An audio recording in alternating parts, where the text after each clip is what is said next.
They call me Hot Rod. Everybody knows it. I don't have to say what I am, because I've done it. That's the difference between you and me. You talk about it, I do it. This is Levi Cooper, and you're listening to the Sit Down Marks with DB, Primo, and AJ.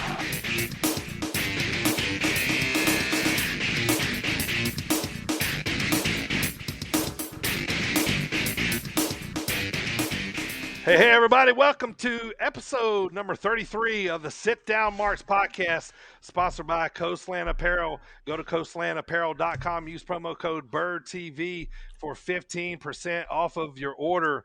Episode number 33, boys. What do you say? What do you say? Name famous athletes that wore number 33. Go. Walter Payton. Okay. Primo Fox. No, Walter Payton was 34. 33 is my number. Face. And you're from Chicago. That's Scottie awful. Pippen. Yes. Larry Bird. Larry Bird. Primo. Who was the headliner of WrestleMania 33? Roman Reigns. Yes. And Roman Reigns Roman. and Triple H. No, that was the one I was at. That was 32, Roman Reigns and Brock Lesnar. I believe. Oh, yeah, that was the one where they're like the crowd turned on it immediately. Brock destroyed Johnny Moxley, a.k.a. Dean Ambrose, at the one I was at. Sucks. That's stupid Brock Lesnar. And Welcome, everybody, to the show. I am your heel host, Dirty Bird. I'm here with my boys, my pals, as usual, my Marks. Let me introduce them to you. First of all, from the land of the rattlesnake, Mr. Team Extreme, editor and producer of the show. Today, he is Primo Shango, looking like the Papa himself. What up, cuz? What up, man? Episode 33. Already there. I can't believe it. It's been quick. it has been quick. I don't like it. It needs to slow down. 33, man. I still am excited number. for 50. 33 is actually what you're excited for. 17 away. You are looking forward to 50. Yeah, what are you going to 50. do when we get to 50? Are you going to Jump out of a cake in the buff. In the buff Bagwell. Stay tuned with that one coming soon. Yes. 17 episodes weeks. away. Let the countdown start now. I mean, I did the best of episode, and that was already 13 episodes ago. Oh, wow. That was a little known fact about me, too. 33 is my favorite number. I wore 33 in high school. So did I. I love Larry Bird. Dirty Bird 33 is my gamer tag on Xbox. Dirty Bird 33 TV. Yeah, so there's... I told Jet Dryer several times that you stole my number. I did. My number was 42. No, I didn't steal it. I just had it like 30 years before you did. That's all. That's the real reason. Back before like 100 was invented, they only had 99 numbers. Let me introduce to you the only baby face left on the pod, straight out of your mama's kitchen. Whose kitchen is it? It's still Primo's kitchen. No. But no. AJ's kitchen bait. Nope. See, it doesn't work. I can't. Assistant editor and producer AJ, what's going on, brother? Oh, hi, Marks. I'm excited. Hi. Got some fun stuff to talk to you guys about today. Let's get to it, man. Let me first thank our sponsor, Coastland Apparel, and also thank everyone listening on iHeartRadio, Spotify, Google Podcasts, Stitcher, TuneIn Radio, Amazon Prime Music, Audible, SportzWire Online Radio on Fridays at 6:45, right before the Thomas Bryce Show, and also throughout the week. I tell you what, man, if you like the pod, if you like what we're doing here, please tell a friend and leave us a great 5-star review on whatever platform you listen to. We really would appreciate it. Beef! Man, we got a lot to talk about Big Beef, man, so it would only be appropriate that he bring us in the show today. The Beefster here, and I'm telling you, you better turn into the Sit Down Marks podcast with AJ, Dirty Bird, and Primo. And if you don't, Beef's gonna have to hit you with that beefy bomb. Tune in, folks. They won't disappoint you. We're gonna see Beef on Friday. Me and AJ, St. Louis Anarchy. We're gonna be covering that a little bit later, man. I'm excited for that, man. Are you? Yes, I'm super excited. I hate that I have to By the way, I'm giving the birds like Eminem. Why does he give bird like that? Doesn't make any sense. But like half his fingers up. Mirror. Yes, I'm excited. I'm pissed off that I have to go to Springfield first. It's okay. No, it's not. It's unacceptable. By the time that bell rings for that first match, man. I will be. And last time we went to Anarchy, I broke my windshield on the way down. So let's see what fun things are going to happen this time. We'll be covering that whole card here lately. And we also talk about it here, boys. Let's get the countdown started, man. We got those Royal Rumble tickets. Let's get the countdown started. From today, Wednesday, October the 20th, we have exactly 101 days until we're sitting in St. Louis, man. That's exciting. In other words, 90 days short of a Primo title run. That's right. That is correct. This is true. That's the only time I will ever put your title run over. Right now it's done. You suck. All but right. Still the champ. Still the champ after all this time. All right, let's get to it. Time for the pop of the pod. This one goes out to my good old buddy Primo.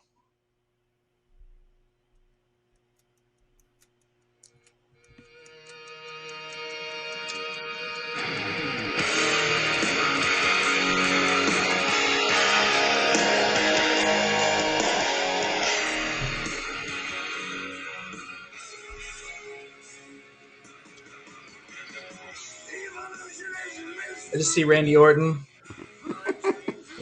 and then I see Batista.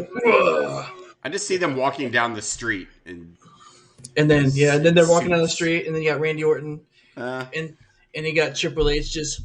Yeah, I always remember, turning the thumbs upside down.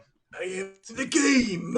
I did like that gimmick when the whole thumbs thing because I love Evolution. Yeah.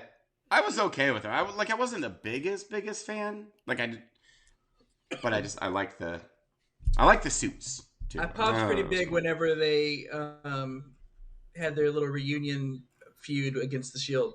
Mm-hmm. That was pretty cool. Yep. Primo, talk to us. This day in wrestling history and birthdays, man. This day in wrestling history. Whose game is it? Primo's game, baby. 191 days as your reigning, defending, sit-down Marks pay-per-view champion. 191, 9 days away from 200, baby. I think we might have to do that again. That's a heck of a. It's a heck of a run, man. We're off right now. No, we're not. We're good. But it says offline. Good. I'm just going to keep talking about this. Yeah, you got keep going. So, we are not offline at all. We're live. So, the thing about being I'm just going to stop.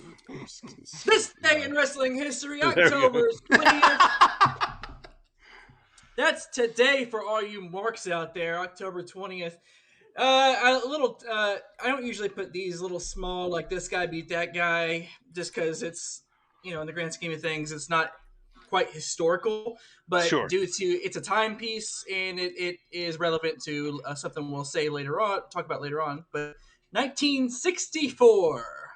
All right. Mad Dog Vachon. Oh yeah, Vachon. Defeated Vern Gagne to win the AWA World Heavyweight Championship. Yeah, cool. 1964, dude. My mom wasn't even born yet. That's weird. 1964. Yeah. Old Dirty was in primary school. I was -11. Walking 11. In the snow, uphill both ways. Mom was born in 67, so. Moving forward, year 2000. Bret Hart is released from WCW, and he also subsequently retires. He had suffered a concussion from the previous December in a match against Goldberg, and had only appeared a few times since. After being at odds with WCW and Bret taking part in a shoot column in the Calgary Sun, attacking WCW's product, the company stopped using him altogether and eventually released him via FedEx the same way they did Stunning Steve and Ricky the Dragon Steamboat. So that match right there made me hate. There is, the best there was, or the best there ever will be. Poor Bret Hart. That's a good. Actually, that's pretty good. That's what he does. Hey. Puts those hands out there. Yeah. We are that's one of my favorite Brett promos. That, like, Phil Keith quotes Phil Collins. By the way, that match made me hate Goldberg. I have hated Goldberg from that day until today because of that match. Wow. Because I love Bret Hart so much. Understood. Hate is a strong word. Cool story, AJ. Yeah, you gotta let that thing go, buddy. It's a grudge, man. That's a long time ago. Yeah. Yes. You got Papa Yes, I Shango did. telling you that too, so he'll come in your spirit and do some crazy things. You look like a mix between Papa Shango and a, like you said, a Sad panda. Sad panda. Sad panda. And we got to your birthdays, October 20th. 1995. 1995. Okay. Wow. All right. Umberto Carrillo. Carrillo. Got to He's roll the young. R's. Get that Carrillo out there. Carrillo. Wait, I can do it. I don't know why I'm. Holy cow. Good I lord. don't know why I'm pretending like I can't. See, I can. He is young. He's younger than my little brother. That's young. I was in high school in '95. Wait, no, I was in 95? junior high in '95. Okay. I wasn't quite, but at least I was born. Dirty was working in the mines when in I '95. cut the black lung pop. He's I was working in the glue factory. the glue factory. Oh, I can't wait. Can't wait. Yeah. 1970. Here we Chavo Guerrero Jr. Oh, yeah. Oh, he's old. Ooh, Chavo. That was pretty good. That was pretty good. I like Chavo. I always loved the Neil and the that- Neil yeah. and the that was great, man. That's classic Chavo. Good storylines, a couple bad ones. Yeah, man. I mean, he's a Guerrero, man. God bless him. 1958. God bless the Guerreros. Hulk Hogan. 1950. No, he's older than that. 1958. Arn Yo. Anderson. Hey, The bad man. Oh, yeah, the bad man. The bad man. That's why I didn't wear a Razor shirt, because I've had a Razor shirt, I don't think, the last two pods. So Yeah. his You actual should've. birthday, I didn't. I don't know if I have a third. I have a click shirt, I think. But yeah, the bad guy, man. His He birthday. called Bret Yep. Hart the Hitman. I loved Hitman. it. The hit man. And The that hit is man. this day in wrestling history and wrestling birthdays, October 20th edition. Also, real quick shout out to my mother-in-law. It's her birthday today. I'm not going to tell you what year she was born, though. Primo's mother-in-law, born Shout in out 1977. Mother-in-law Shango. Happy birthday, Mother-in-law Shango. Mama Shango. Mama Shango. No, wait, that would be Primo's mom. I'm off today. I'm going to retire. Yeah. Are we live? Yes, we are. Yeah. So my Mrs. Primo's mom, my mother-in-law, happy birthday. Happy birthday, Mrs. Mother-in-law Primo. All right, right. AJ, you're up, man. What's going on in headlines? And did you see any good movies this weekend, sir? I don't know. I'm probably just going to botch it all anyways. So, Well, just news. keep botching. I know. Botcher's News. going to botch. This week, first we have TLC for WWE. Canceled. No. It's out. Did you guys see that? Yes, No. I did see that. So that was supposed to be in Chicago. Yeah, and they gave it the old chopsies because they didn't want to do 12 a year for some reason, and this is according to Dave Meltzer, Okay. who I will get to again in a second. They're going to do 2 in January instead. On January 1st, they're going to do a pay-per-view in Atlanta. I don't know which one it is yet, but yeah, they canceled it. It's the new It's Great year American picture. Bash. No, It's the New Year. yeah. garbage. It's like some a New Year's crappy Day pay-per-view. So they'll do that one and then the Rumble too in January. Yeah, both in Oh January. yeah. Up next, Rhea Ripley lost her title belt. She lost it on a flight, and she's asking fans like, "Hey, have you seen my title belt?" Like, Sorry, it's called Day One. Day One, thank you. The pay-per-view built for the Usos. Yeah. Right. Down with day one. Yeah. So Rhea Ripley lost the tag belt. Yeah, she lost her tag, but she lost her suitcase and the tag belt. Oh, that's right. She was on a flight. Damian Priest's pants. Yeah, I saw that. And then like a black tank top from some other girl that gave her. And yes, that's. Oh, I didn't know that's what actually happened. I just lost her bag, but oh man, amazing! How do you learn your lesson, people? Carry it on. Carry it with you. Like wear it.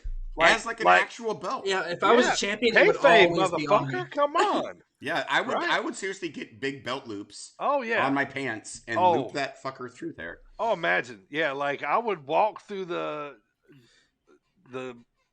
airport with a suit on, like looking like Nick Aldis with the NWA champion, like my chest bowed out, like you carry it daring somebody to say something to me. Yes. And security tells you to take the belt off. They're challenging you for the belt. Yeah. You can't challenge for this belt. Yeah. Unless it's the 24/7 belt. Hey, you know who I do want to challenge? The guy that's always sitting behind the table with the cup of tea. You know, everybody always changes the meme. Like, I want to challenge that guy because you know, like nobody's really actually challenging him. I don't think. Change my mind. Yeah, I love it. Those are great. Cup of haters. All right. No, stop it. Up next, moving on from that garbage. We just talked about Dave Meltzer. He has recently awarded the Bryan Danielson Kenny Omega match 5 stars. And for those of you who don't know the whole Dave Meltzer star rating thing, A, why are you listening to this podcast, you non-mark? And B, it's basically like getting 100% on Rotten Tomatoes. That's basically what Dave Meltzer's star rating is. Based on one person's opinion. Yes, based on it's highly. But wrestling nerds like myself, I love 5-star matches. Every time one gets one, I'm Brian Alvarez. Snow Omega and was it Okada did the 6-star match? 7. The Omega Okada 1 was 6 stars, and then Omega Okada 2, the highest rated match of all time, was 7 stars. Now, see, that's dumb. Stupid. Like, yeah. No, I mean, like, you know, like the stars is his gimmick, and sorry, but if a 5 is the greatest match ever, we can't go above that. It's like Homer giving something. We can't go 5.1. In the moment, you're like, man, this freaking Homer Simpson Krusty the Clown match was a 5-star match. And then next week you see Omega and Okada and you're like, shit, this is a real 5-star match. But that last one was Homer Simpson. Yeah. So now it's like, yeah. It's like when Homer becomes a food critic and he gives things 7 thumbs up. Yeah. Which is his lowest rating ever. 7 thumbs up. Man, I don't know. Dave Meltzer's had his star system for a while. People love him. It seems like a lot of people ain't on the fence about him. It seems like you like him or you don't. I'm like, I don't know. I give him credit because he's been around forever. Dude remembers more wrestling than most of us have ever watched. You know what I mean? So he's a historian. So quick trivia question for you guys. So WWE has been in existence for 40 plus years? Sure. And they have 14 5-star matches from Dave Meltzer. AEW, which just celebrated its 2-year anniversary, has how many in that time span? 6. I was going to go with 7. 9.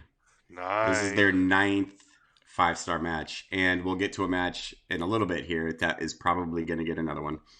So yeah, it's a fun little factoid for you if you're a Dave. He loves him some AEW and New Japan. What it is what it is.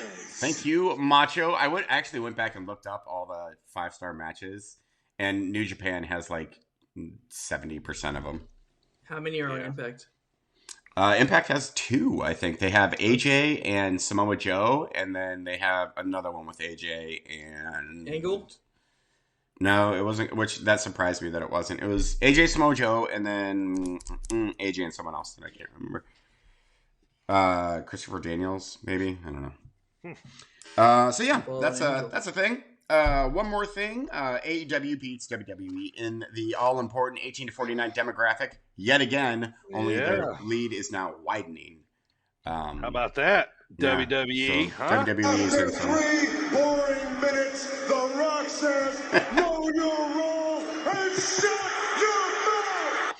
I love that that's being used against WWE right now. I know, right? Yeah. Tony Khan, we're gonna talk about it later, because everybody's watching the ratings right now. We got guys cutting raps on each other. We got some zingers being sent across the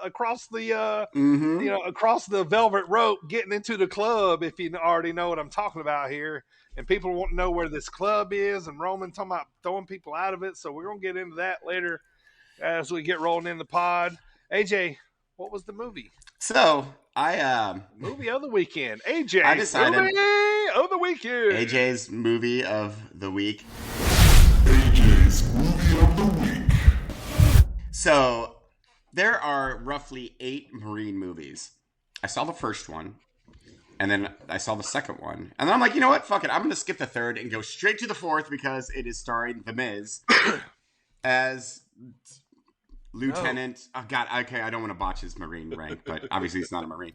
He plays a Marine who comes home, and his sister gets abducted. In every one of these movies, Marine comes home, female protagonist gets abducted, Marine beats big baddie, saves the day, and that's precisely what happens in this movie. And it is The Miz is not a terrible actor, like he's no Roddy Piper, but he's like, if you like cuts, go watch this movie because there's not a single cut in the movie that lasts more than 1.3 seconds. It's the dumbest thing I've ever seen in my entire life.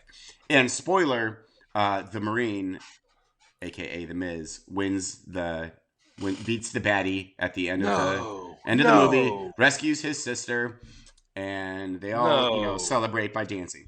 I do not recommend this movie. I don't recommend any of the Marine movies. They are garbage. I can't wait to see what's next week. Well, I tell you what, it was funny, guys. I don't watch Dance with the Stars, but I think it was on TV last night, and I walked across, and Miz was dancing. Doesn't watch Dancing with the Stars. Miz was dancing, so I stopped to watch. They were doing a Grease. He did a Grease dance. So you better shape up. Yeah, that was it. Yeah, they were doing. That was a guess. I didn't see it. No, yeah, that's it. That's the one they were doing. So he's doing pretty good. So he's kind of like in the headlines a lot now. Everybody's kind of talking about him. Why do I feel like every dance on Dancing with the Stars is that exact number from Grease? I guess what? You better shape up. Do, do, do. 'Cause I need me. Do, do. Everybody's turning off the podcast right now. Let's get back to wrestling. Let's talk about tonight's fan shout out. If you listen to us, let us know. Send us a DM. Any kind of way on any of our social medias at SitDownMarks, and let us know where and when you listen to the podcast. We will shout you on the pod. Just like Derek from Atlanta, he told us that he just moved to Atlanta, and I couldn't wait to do this when I was reading this. He said that oh, this is great. So he said that Derek in Atlanta, he listens to our podcast while he is running, and he listened to us while he was moving from to Atlanta. That's from dangerous. Greens Bay, Wisconsin. Very good. So thank you, Derek. Thank you, Derek, for listening to us while you run in the mornings. We really appreciate it, brother. Thank you for shouting us out. Hopefully this time he can get those endorphins running with us doing our rendition of Grease. That's not Grease Light. Is that Grease Lightning? No, wait, no, that's Go Grease Lightning, Go Grease Lightning, Go. I don't know the words. Grease Lightning. What a terrible movie. The original Grease song was like Frankie. That's the song I like. The original Grease. Beauty School Dropout. What is wrong with our Grease? I don't even know. Like, I'm never bringing up a girly movie ever again on this podcast. Grease Lightning, go, Grease Lightning. Grease Lightning, go, Grease Lightning. Yeah, thank you. All right, let's talk about this show today, boys. We're going to be covering Halloween Havoc 1996. I got an Arn Anderson promo school for you where he is going to be talking about Ronnie Garvin. We also got Crown Jewel, WWE Crown Jewel, which is tomorrow. And then we're also covering St. Louis Anarchy. Me and AJ are heading down to Granite City, Illinois on Friday to sit front row for We All Go a Little Mad sometimes, courtesy of St. Louis Anarchy. So we'll talk about that later. But right now, I want to talk about all our previous audio episodes are available on Apple Podcasts, iHeartRadio, Stitcher, Spotify, Google Podcasts, TuneIn Radio, Amazon Prime Music, Audible, and SportzWire online radio Fridays at 6:45. Primo, tell the masses, where can you get that Marks merch, baby? Well, if you'd like some Marks merch like that baseball tee that AJ is currently wearing right now, you can go to tpublic.com/stores/sitdownmarks. That's STORES/SITDOWNMARKS. Go Grease Lightning, Just like AJ's got on right now. Also, don't forget to support our sponsors, CoastlandApparel.com. Use promo code BirdTV for 15% off your order. They just dropped some brand new hoodies. I got the shirt and the hat on today. We're all rocking the merch. You know it. Papa Shango brought his Coastland hat. So This is Levi Cooper. Hey, this is Buck Nasty, Bucky Collins. This is Big B. What's up, bozos? This is Trevor Outlaw, and you're listening And you're listening to the Sit Down Marks. Sit Down Marks. Sit Down Marks. And you're listening to the Sit Down Marks podcast with DB, Primo, and AJ. all right, let's get to the meat of the show here. We're going to recap what's been going on here for you over in the last week of wrestling. So, all right, so AEW has been moved around because of hockey on TNT. So for 2 weeks, it has moved to Saturday. Dynamite's on after Rampage. So we're going to be a little backwards here, as we always like to go in order. So to kick off the show here, recap, I'm going to start with what's going on this weekend in independent wrestling across or some of our favorite promotions. Let me bring that to you here. Let's start off not this weekend, but next weekend. The Jim Lynam Memorial Tournament and Hell Hath No Fury is going to be in Berwyn, Illinois at the Berwyn Eagles Club. AAW is going to be a big weekend for them. Moving on this Friday, St. Louis Anarchy. We're going to talk about that later, so we'll come back to that. Next up, this weekend, PWX down in Rock Hill, South Carolina. Next Level is the name of the pay-per-view. It is their next card after having Suzuki and company there. Anthony Henry on the card. Jade Newman there as well. Also coming up here, next up is let's talk about Game Changer Wrestling. Got some news here for you guys. So everybody knows GCW, right? Sure. Everybody, Yes, everybody's sir. familiar with that. All right, well, they're coming up. They have a sister company now that's going to be forming on the West Coast. They've already started booking wrestlers out there. It's going to be called LA Fights. It's going to be the name of the promotion. LA Fights. So that's a little tidbit of news there. This Friday, our boy Beef is wrestling at St. Louis Anarchy. And then Saturday, he has a huge match at Limitless Wrestling. Now, Limitless Wrestling, this is one of our favorite towns to talk about in good old Yarmouth, Maine. Yarmouth! This Saturday night, the card is called Fresh Blood. Now, texting with Beef, this is the big one for him, this weekend. So we're going to try to see if we can talk to him at St. Louis Anarchy this weekend. But, yeah, Saturday he's wrestling Davey, his name is from the Wolves. Davey Richards. Davey Richards. I always want to say Boy Smith, but yeah, Davey Richards. He's wrestling. Davey Richards is going to be a big match there Saturday night. So check those guys out. It will eventually be on IWTV. I don't know if it's going to be live or not. So next up, moving on, our boy Trevor Outlaw is wrestling for Freelance Wrestling this Saturday night at Logan Square Auditorium in Chicago, Illinois. He is going to be there. The name of the card is Killer Clowns from Logan Square. Very fitting that Tyler Outlaw is on Killer Clowns. Frank Just the kidding, Clown Trevor. is going to be on the card, as he is a prominent face there in Freelance. Him and Trevor often are showing up together there. So They're homies. Trevor Yeah, Outlaw. they are. All right, last thing, guys. want to pull on the heartstrings here a little bit. He pulled so hard. It just came right out. It just came. He ripped the heart right out of the show. Yep, and there is no more. Yep, there he is. All right, so Southern Underground Pro out of East Nashville, Tennessee. You guys might have seen me wear the shirt and stuff before. All right, so they had this building there that they had wrestling called the Basement East. Now, I've seen wrestling there, but I haven't seen SUP there, I don't think. I believe it was a different promotion I seen there. But anyway, it's like a standing room only type of place. Anyway, long story short, a tornado came a couple years ago, ran through Nashville. I don't know if you guys remember those tornadoes that came through. Well, anyway, this was one of the buildings that came and took it out, or one of the tornadoes came through and took out the building. They restored the building, got it all back up to ready to go, and then the pandemic hit. All right. They can't catch a break. And then so now this particular card this coming Sunday, they usually do cards on Sundays, usually afternoon shows. Fittingly enough, you guys watch the Scenic City Invitational this year. It's usually on Sunday. They usually do a show on Sunday after. So they do TWE on Thursday, 2 nights of SCI, and then SUP is usually on Sunday. So in that same area. So this card is going to be called True Believers.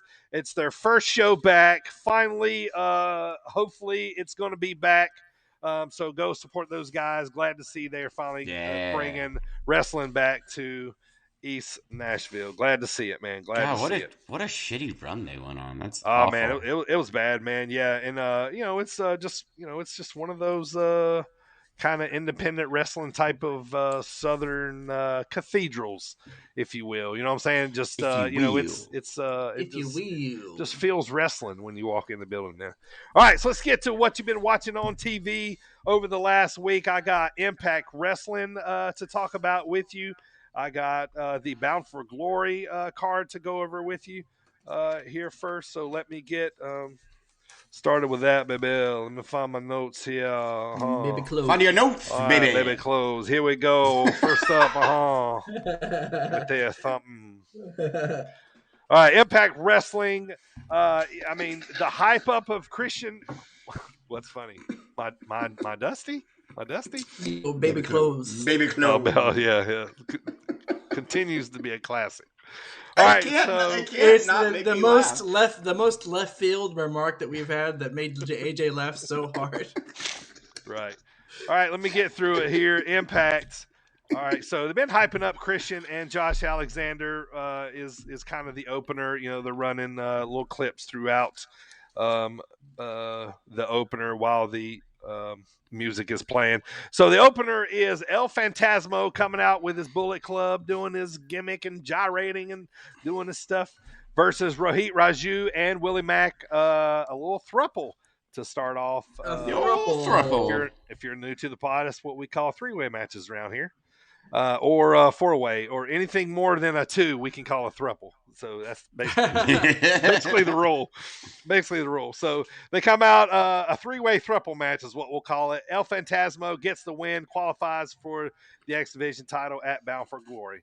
All right, next up, guys, they going to introduce something here. Let's see if I can explain this the best way I can. It's going to be called a 20-man call your shot gauntlet match that's happening at Bound for Glory. So basically what this is that night they had a battle royal. Okay, the winner of the battle royal gets to come out 20th. So you know what a gauntlet match is. So you know the first two, winner, when somebody gets beat, next person comes out. So they're going to work the way up. So they have a battle royal, and winner gets to come out dead last, but the runner up has to come out first. So, wow. Weird little twist there. So they set that up. That's going to be the stipulation on the Battle Royal later tonight. So winner's going to come out last, and whoever the runner-up is, basically whoever gets thrown out by the winner has to come out first. So keep that in mind for what's coming up later. Yeah. So not only do they get fucked out of winning the Battle Royal, they then have to start first on the gauntlet match. Yeah. Oh, it's a double loser whammy. I like it. Yeah, so the call your shot is basically Money in the Bank as we know it. So the winner of the gauntlet match is going to call his shot at, I believe it's going to be at any title they want. I don't believe it's just heavyweight title, world title. So that's the idea of it. So pretty cool. So it puts a little extra on Bound for Glory that I'm definitely watching this weekend. So they've sold me enough on it that I'm going to go all in. You better not disappoint me, Impact. It's kind of like the NXT Showcase tournament. All right.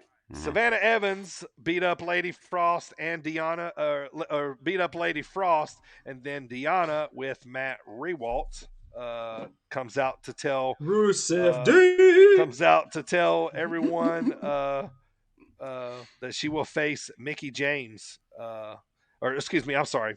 I read that totally wrong. I remember it now. Savannah Evans beat up Lady Frost. So Deanna Purrazzo with Matt Rewalt comes out. Now, her and Mickie are picking each other's opponents before Bound for Glory. So Deanna comes out to tell Savannah Evans that she'll face Mickie James next week because she is picking her to beat up Mickie James for her. So, all right. So the best part of the show of the night, man, this had me dying laughing, man. I should have told you guys to go check this out. I hope you did.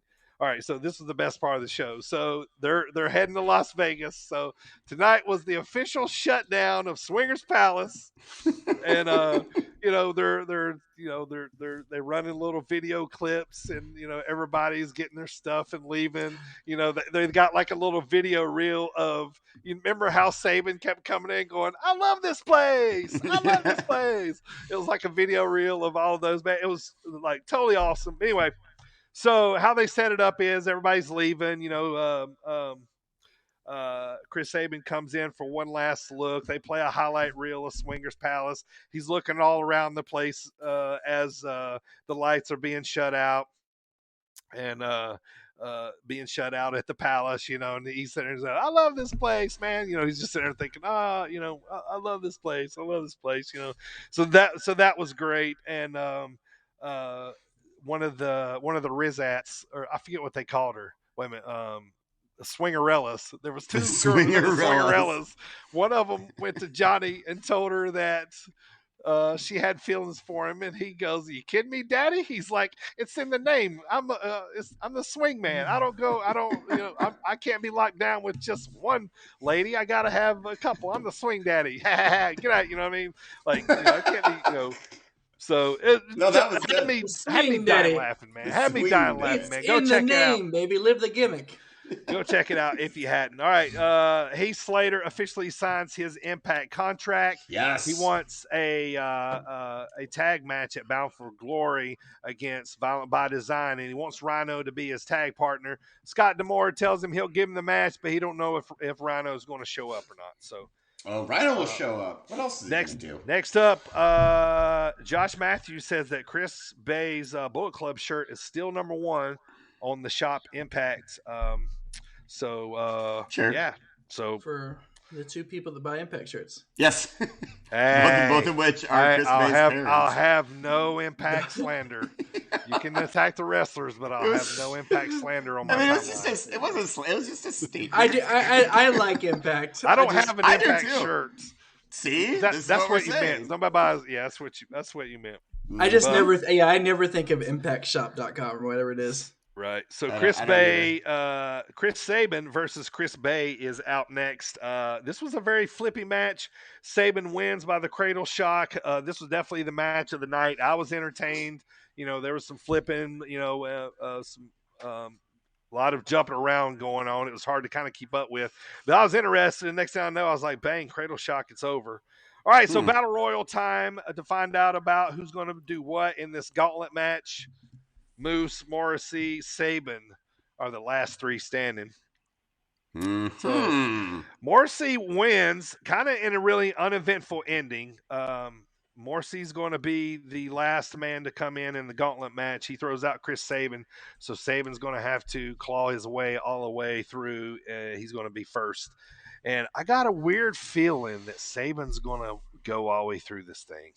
I would be totally okay with that. And Saban get a push here. I don't know, because Saban Alexander, Saban Christian, Saban, whoever the X Division champ would be, kind of good. It seems like they're kind of putting a little more shine on these Impact kind of older guys that have been around for a while. Yeah, the OG. So, all right, let me get to the main event though.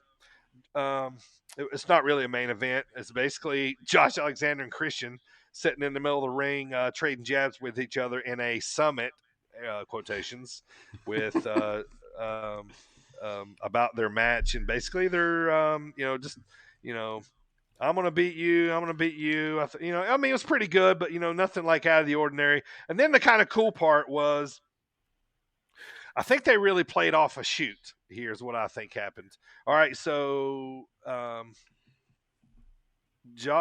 was a video played on the screen or on your TV, whatever, of Christian at a press conference for AEW a long time ago, and somebody asked him, said, who they want to see you face, and he goes, well, who do you want to see me face? And it sounded like a shoot, like, a fan was like, Josh Alexander, and another guy was like, Josh Alexander, and he was like, huh? I don't even know who that is. But it looked like he really didn't know who he was. But then I thought, wait a minute, they're both Canadian wrestlers. Of course they know who they are, right? You know what I mean? So it could have been a work. But anyway, so that was the end of it, because Josh gets pissed off about that and walks off after seeing the video of Christian saying that. So, but anyway, yeah, he said, I don't even know who that is, but that's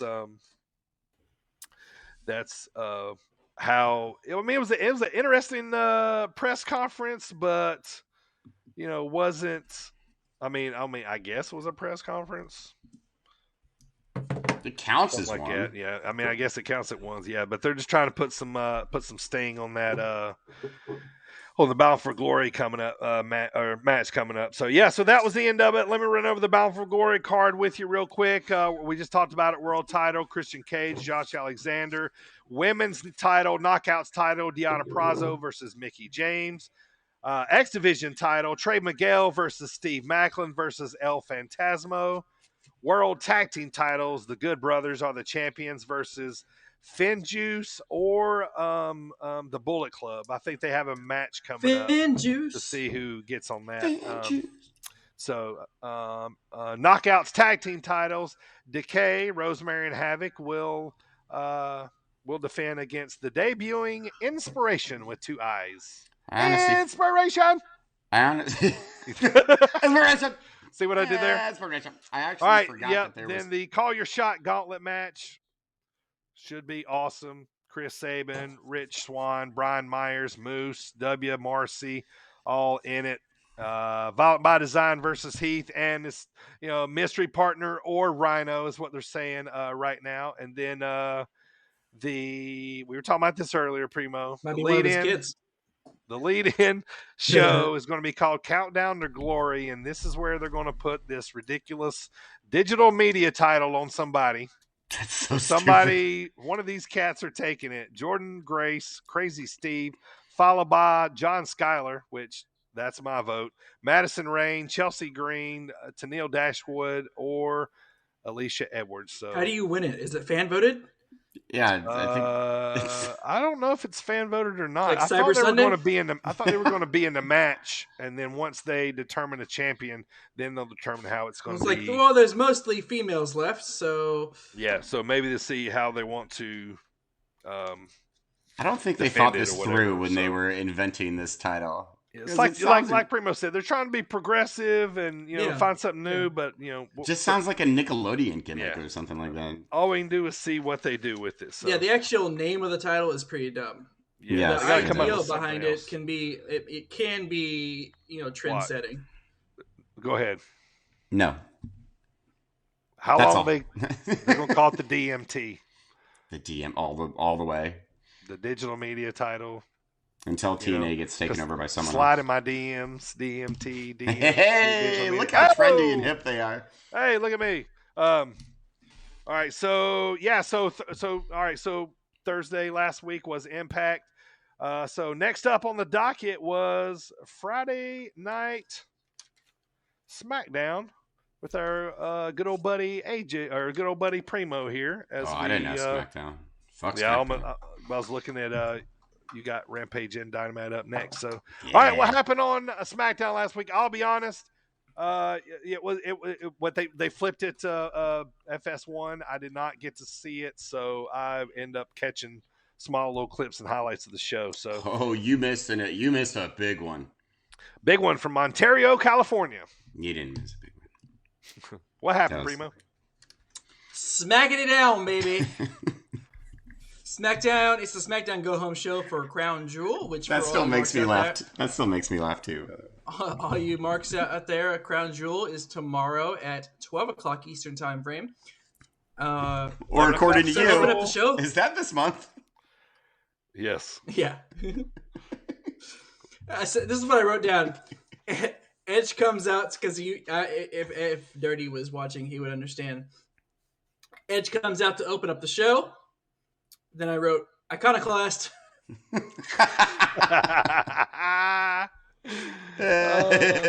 was wearing that. He was wearing that shirt. Yeah, I felt so dated when I asked you guys that. I love it. Then it said it's confirmed that Edge Rollins 3 is indeed inside Hell in a Cell is indeed taking place at Crown Jewel. Unfortunately, Edge cuts a promo on Rollins while Seth watches and seems to love it while he's watching it backstage on a monitor. Mm-hmm. Edge says inside Hell in the Cell he is going to scar Rollins' soul. Scar his soul. Your soul is mine. I'm going to scar seems silly. So next up, King of the Ring semifinals. King of the Ring? Oh, I was about to say schmozzy ending, and you started talking, so I didn't. I just said shh. I thought you were shushing us. No, I was about to say there's going to be a schmozzy ending to that, so they can do it again at Royal Rumble. I thought you just wanted us to be quiet. Me? I know. Yeah. I was like, no, I was trying to quietly go away with it and just let him keep talking. Yeah, be like, wait, this is my segment. This is my recap. Excuse me, sir. But we have to talk on the podcast. Schmozzy ending. Otherwise, it's just us staring at the screen. Soon to be recognized. All right, so King of the Ring semifinals: Finn Balor versus Sami Zayn. Finn Balor wins and moves on to the finals to face the winner of the Monday Night Raw semifinal matchup. The King of the Ring final match will be on Crown Jewel. There's a video package shown of Paul Heyman's history between Brock and Roman. So they're gonna make Xavier go all the way to Saudi Arabia. Be the king. They'll bring it all the way back. He can't cleanly beat Finn. Like, how is that even... Wait, no, spoilers! Oh, shit. Not really. Spoilers! I have not reached there. Yeah, Xavier was. No, so, it was slated for Naomi to finally have a match against the in-ring return of Sonya Deville. Yeah. And instead, Sonya Deville swerved her. And Sonya Deville. And instead she brings out Shayna Baszler, so it becomes a handicap match. Shayna puts Naomi to sleep, and Sonya pins her with 1 foot. Sure. Rollins comes out and gives his rebuttal to Edge's promo. I honestly don't remember what all was said. He wore a ridiculous suit. I do remember that. It was diamonds, like on one half. Yeah. And the other half was like fucking penguins. It was diagonally matching. Yeah, it was so stupid. Oh, he needs a new gimmick. I love it, but good God, that's dumb.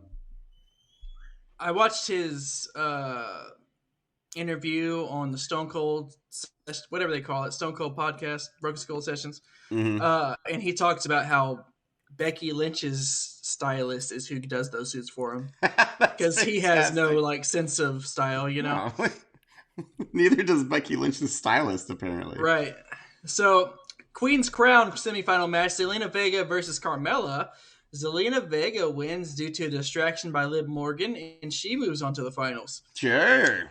Next up, Usos versus Street Profits in a street fight for the Tag Team Championship. The Bloodline retains with a clean victory over the Street Profits as the Street Profits move on to Monday Night Raw.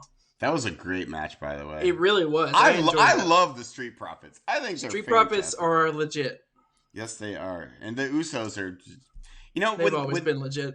When they were doing their whole coming out to the haka, I love haka dances. I think they're fascinating. But like as baby faces before the gimmick change, I didn't like them like at all. When they had like the half face painted and all that stuff, I was like, they're boring. But now, like after the gimmick change, they're one of the best tag teams like ever. In 2012, I went to a live Monday Night Raw, and that's back then they were still doing the haka dance and stuff. Yeah, it was either 2012 or 2013, but yeah, they were still doing the haka dance, and that's when they used to have the big flames shoot up. Mm-hmm. I could feel the heat off of those flames when they came out. It was so hot. Anyway, I can't believe they got away with doing that for so long without like melting a screen or burning the Undertaker's face or something like that. I mean, Undertaker, he caught on fire. Yeah, Jeff Hardy. Silly. Oh yeah, Jeff Hardy got fucked too. Mm-hmm. I can't wait to get to the Jeff Hardy match that we're going to talk about here soon. Moving on, Becky Lynch versus Sasha Banks. That's a really great match too. Sasha wins via distraction by Bianca Belair. That was Becky's first pinfall loss in like 29 months. I think they said it was. Yeah, because she's been undefeated since when she started that run with the 2 belts or whatever. Mm-hmm. Becky 2 belts. Yeah.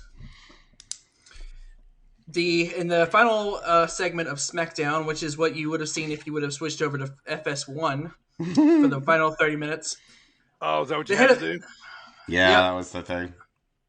The head of the table and Wise Man arrive for their contract signing with Brock Lesnar. Brock comes out and sits down with his feet propped up on the Tribal Chief's table. Paul Heyman looks over the contract, and then he tells Roman that it's everything that he says, my Tribal Chief, it's everything that you've requested. And my guidance to you is that you proceed with signing the contract. So when he tells Roman this in my head, I'm like, you're just going to listen to Paul like this and just sign it like, yeah, just do all it. right, Paul. I believe you, Paul. Right. Wise man. And then Brock, he signs it without even looking. He does a big old scribble like over the entire sheet. Probably doesn't get on like, the signature line. And he signs it without looking at the contract. Then Roman Roman says, you're such a dumbass and a big dumb farmer for signing it without even reading it. He called him a big dumb farmer. Oh, that was great. And then he says, Lesnar says, Roman, I already read it this morning with my advocate, Paul Heyman. And then then Brock leaves the ring with a smile on his face and leaves Roman with a bewildered look on his face as he's like, what the hell just happened? Right. I kind of like this version of Brock. And they just, he's so fun. Yeah. I remember back whenever he had the Money in the Bank when he was doing the boom box with the Money in the Bank. Yeah. He's funny. He has a comedy side. He does. It's weird. And that was Smackity Down. Smackity down. One of my favorite clips of Brock Lesnar is when R-Truth makes him break character in the ring and makes him laugh. Makes him laugh. Yep. I read that he wanted to work with R-Truth more. Because he loved R-Truth. Yeah. But that was SmackDown. Yeah, I loved when he put the boombox on his shoulder and he was like skipping around, man. That was great. That was good stuff. All right, AJ, backwards this week. We got Rampage first because it came on Friday and Dynamite was moved to Saturday. So, AJ, Rampage, if you will. It is time for Rampage. Do the damn thing, baby. So, they did something new. Nope, just stop. They did something new this week. Yep. They did a buy-in for Rampage, which is basically like a pre-show. But holy shit, there's only one match that I want to talk about throughout Rampage and the buy-in. By the way, the Rampage buy-in was on YouTube, which I thought was really smart that they did that. They put the pre-show on YouTube. Mm-hmm. And so really quickly, on the buy-in, it was Bobby Fish versus Lee Moriarty. Bobby Fish gets the win with an exploder suplex and then a kick to the face to beat Lee Moriarty. Bobby Fish is going to be awesome in AEW. Yeah. Newly signed Lee Moriarty too, man. Yeah. He's that's one of Adam's favorite wrestlers. Yeah, he's great, man. He's going to match up nice with a lot of guys there. I kind of want to see Bobby Fish and Lee Moriarty more. Like I thought they did. It was a super entertaining match. Yeah. And then it's my girl Tay Conti versus what's her name? Garrett, whose name I can't remember. What's her first name? Yes, thank you. Santana Garrett. Yeah. And Conti gets the win in that match with many kicks and a DDT, which I hate that name, but I laugh when they say right, yeah, a DDT. Shavante, when he says, he's like, the DDT. I'm like, yes, that is perfect. That's great.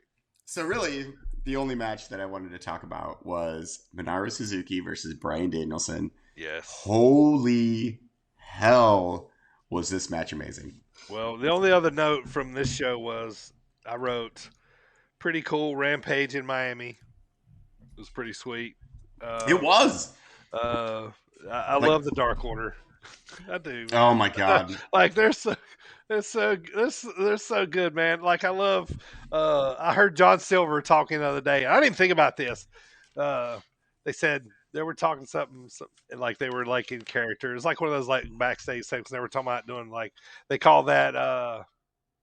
Somebody didn't go up there on the stage or something. They were like, oh yeah, such and such didn't show up and he didn't claw with us. He didn't claw. Yeah. I'm like, oh, it's called claw. I'm like, awesome. I'm like, it's great, man. He didn't claw with us. Yeah, they but turned let's it into talk a verb. It's awesome. Minoru and Brian. Holy hell, how are they both not dead? It was like 20 minutes of awesomeness. And we got it free, boys. We got that free. Yeah, we can go watch it right now on YouTube. Great. Utah? Great, nope. Utah. It's Utah. Let's try again. That's YouTube for Utah. It's only for Utah residents. That's where Mormons like to catch their their wrestling matches. Just more. No, it's for Mormons. It's like MormonMingle.com. For Mormons? Yes. For Mormons, Utah. So we lost the entire state of Utah just now. Yeah, no, that's fine. They're Mormons. They don't. All one of you. Bye-bye. So long, Utah. We're sorry. But no, we're not. Fuck off. We love Brigham Young. I don't. I hate Brigham Young. Fuck off, Brigham Young. Stupid school. Anyways, Bryan Danielson versus Minoru Suzuki. They just beat the shit out of each other. It was 20 minutes long. Slap. And some of those forearm shards.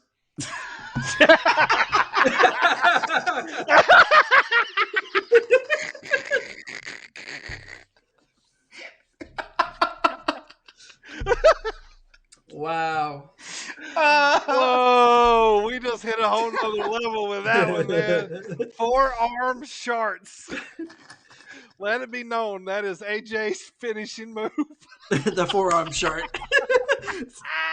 Not the forearm shiver, the shake rattle roll. No, it's the forearm shart. Forearm shart. He got shart that comes out. It requires some setup. Like holy cow! Once it hits you, it's devastating. Thank you for that clip. So many forearm sharts. Oh my god! Why do you hire me to do things? Forearm shots is what I was going for there, and they were rough, and they take turns, you know. Yeah. Forearm sharding each other, and then they take turns kicking each other. And there's one spot in the match where, you know, Suzuki is like sitting, and Brian keeps hitting him with chest kicks, and he would like go down and be like, "Brah!" like pop back up.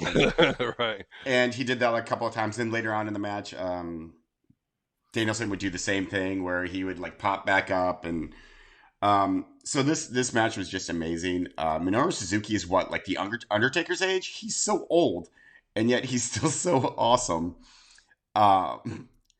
And I'm not clicking on that ever. And he's 53. 53, and he's still just amazing. Woo. So this is the match that I was talking about. How Dave Meltzer is probably going to give this one 5 stars too, because it was just unbelievable. Brian Danielson gets the win with the running knee, which I always mean to write down what Excalibur calls it, but I never actually get to write it down because I'm always so excited about the match. So yeah, Brian Danielson gets the win over Minoru Suzuki, and this match was amazing. Go watch it right now. Well, after. Listen to us, and then go watch. Well, listen to us twice. I mean, where else are you going to get forearm charts and such? So up next is Rampage proper, which starts after the buy-in, and this is on regular TV. And it kicks off with CM Punk versus Matt Sydal. And Matt Sydal just uses his speed throughout the match, trying to make CM Punk look like an old fogey, but CM Punk is still CM Punk. This is another fantastic match. Like from start to finish, it was awesome. Like there was psychology involved, and there's at one point, CM Punk was basically trying to catch up to the speedy, high flying Matt Sydal. Yeah, he's still having fun though, man. He is having fun. Oh, and you can tell he's having a blast. And also, so CM Punk gets the win again with the GTS. But once again, CM Punk made his opponent look like $1 million, made him look like an absolute star, and got the win in the process. So I seriously just hope CM Punk just keeps doing this for his entirety in his AEW career. I would be okay with it because it's so entertaining. They used to be tag partners. That would be so awesome too. They used to be. I know. Oh yeah, they brought that up too. Bourne. They brought up the history between the two. Which was very, very cool, which added to the whole storyline of the match. I was a big fan of Kofi and Evan Bourne, which is Air Boom. Yeah, Air Boom. That's right. Boom! Evan Bourne. Back when Kofi had the accent, the Jamaican accent. Wait, weren't you Jamaican? Weren't you Jamaican? Yeah. Like, wait, where's your accent? He's like, I'm from Massachusetts, bro. Yeah. Then after the match, they hug, show respect. My favorite. Up next, Bully Ray's been busting on that. Y'all been hearing him? He's like, quit fucking hugging each other after the goddamn match. He's like, go do it in the back. I see. I like the show respect. He wants. I don't know. I kind of agree with him a little bit. But when it happens, I like it too. So I'm on. I don't mind it in this specific scenario. In scenarios like this, because we know as smart fans that they know each other. Yeah, and they have a history. Yeah. Well, plus they're both faces. Like that's what faces. As the only baby face here, that's why. Like if I was a wrestler and I beat one of my friends, I would definitely shake his hand and give him the old butt tap or something. I would do that. The old attaboy. The old attaboy. Get in there, kid. After delivering a forearm chart, That's a good crusty. Was that supposed to be crusty? I think that was supposed to be from Rocky. But I just heard crusty, because I'm still have Simpsons on the mind. Get in there, kid.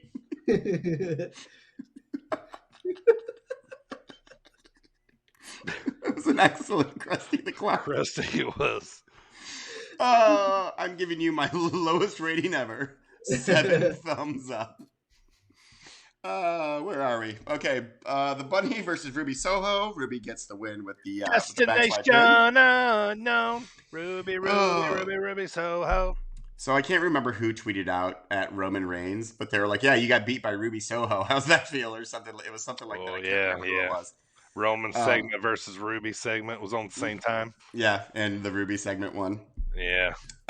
So up next we have the Inner Circle versus Men of the Year with Junior Dos Santos. What did you guys think of his debut on this particular show? I thought he looked great. I was gonna say, for an MMA fighter, probably one of the better debuts. He was definitely better than what was the one that was just in it? Kane. Yeah, Cain Velasquez. And thought he looked like he put more time into it. I mean, it's funny. JDS and Kane they're like one of the biggest rivalries. Yeah. I think JDS too, JDS looks like $1 million though. He looks great. He looked great. Speaking of $1 million, let me say this: Jericho. Man, his pops get bigger by the city. I keep thinking I've heard the loudest pop of his, and this one was damn. Yeah, it's great. Like, it's all in the song. Chris Jericho, dude. Yeah. He is a smart man. So what happens during this match? Miami loved him. I love him. I was mad that I didn't get to watch the Chris Jericho match this week. Anyways, so apparently there's a MMA fighter called something Masvidal. What's his first name? Jorge Masvidal. He's the best mother trucker on the planet. And AJ, he's from Miami, which is where he's they from were. Miami. That night. Yeah. Okay. 305. Yep. So he has the BMF belt. Okay. Yep. I need to learn all these things about. Yeah, he's got his ass whipped by Usman twice. But he took out Ben Askren with a knee strike to the face. It was like one of the fastest in history. One of the fastest knockouts in history. Yeah, that's pretty. He's a bad dude. He's got a fight coming up soon too. So yeah.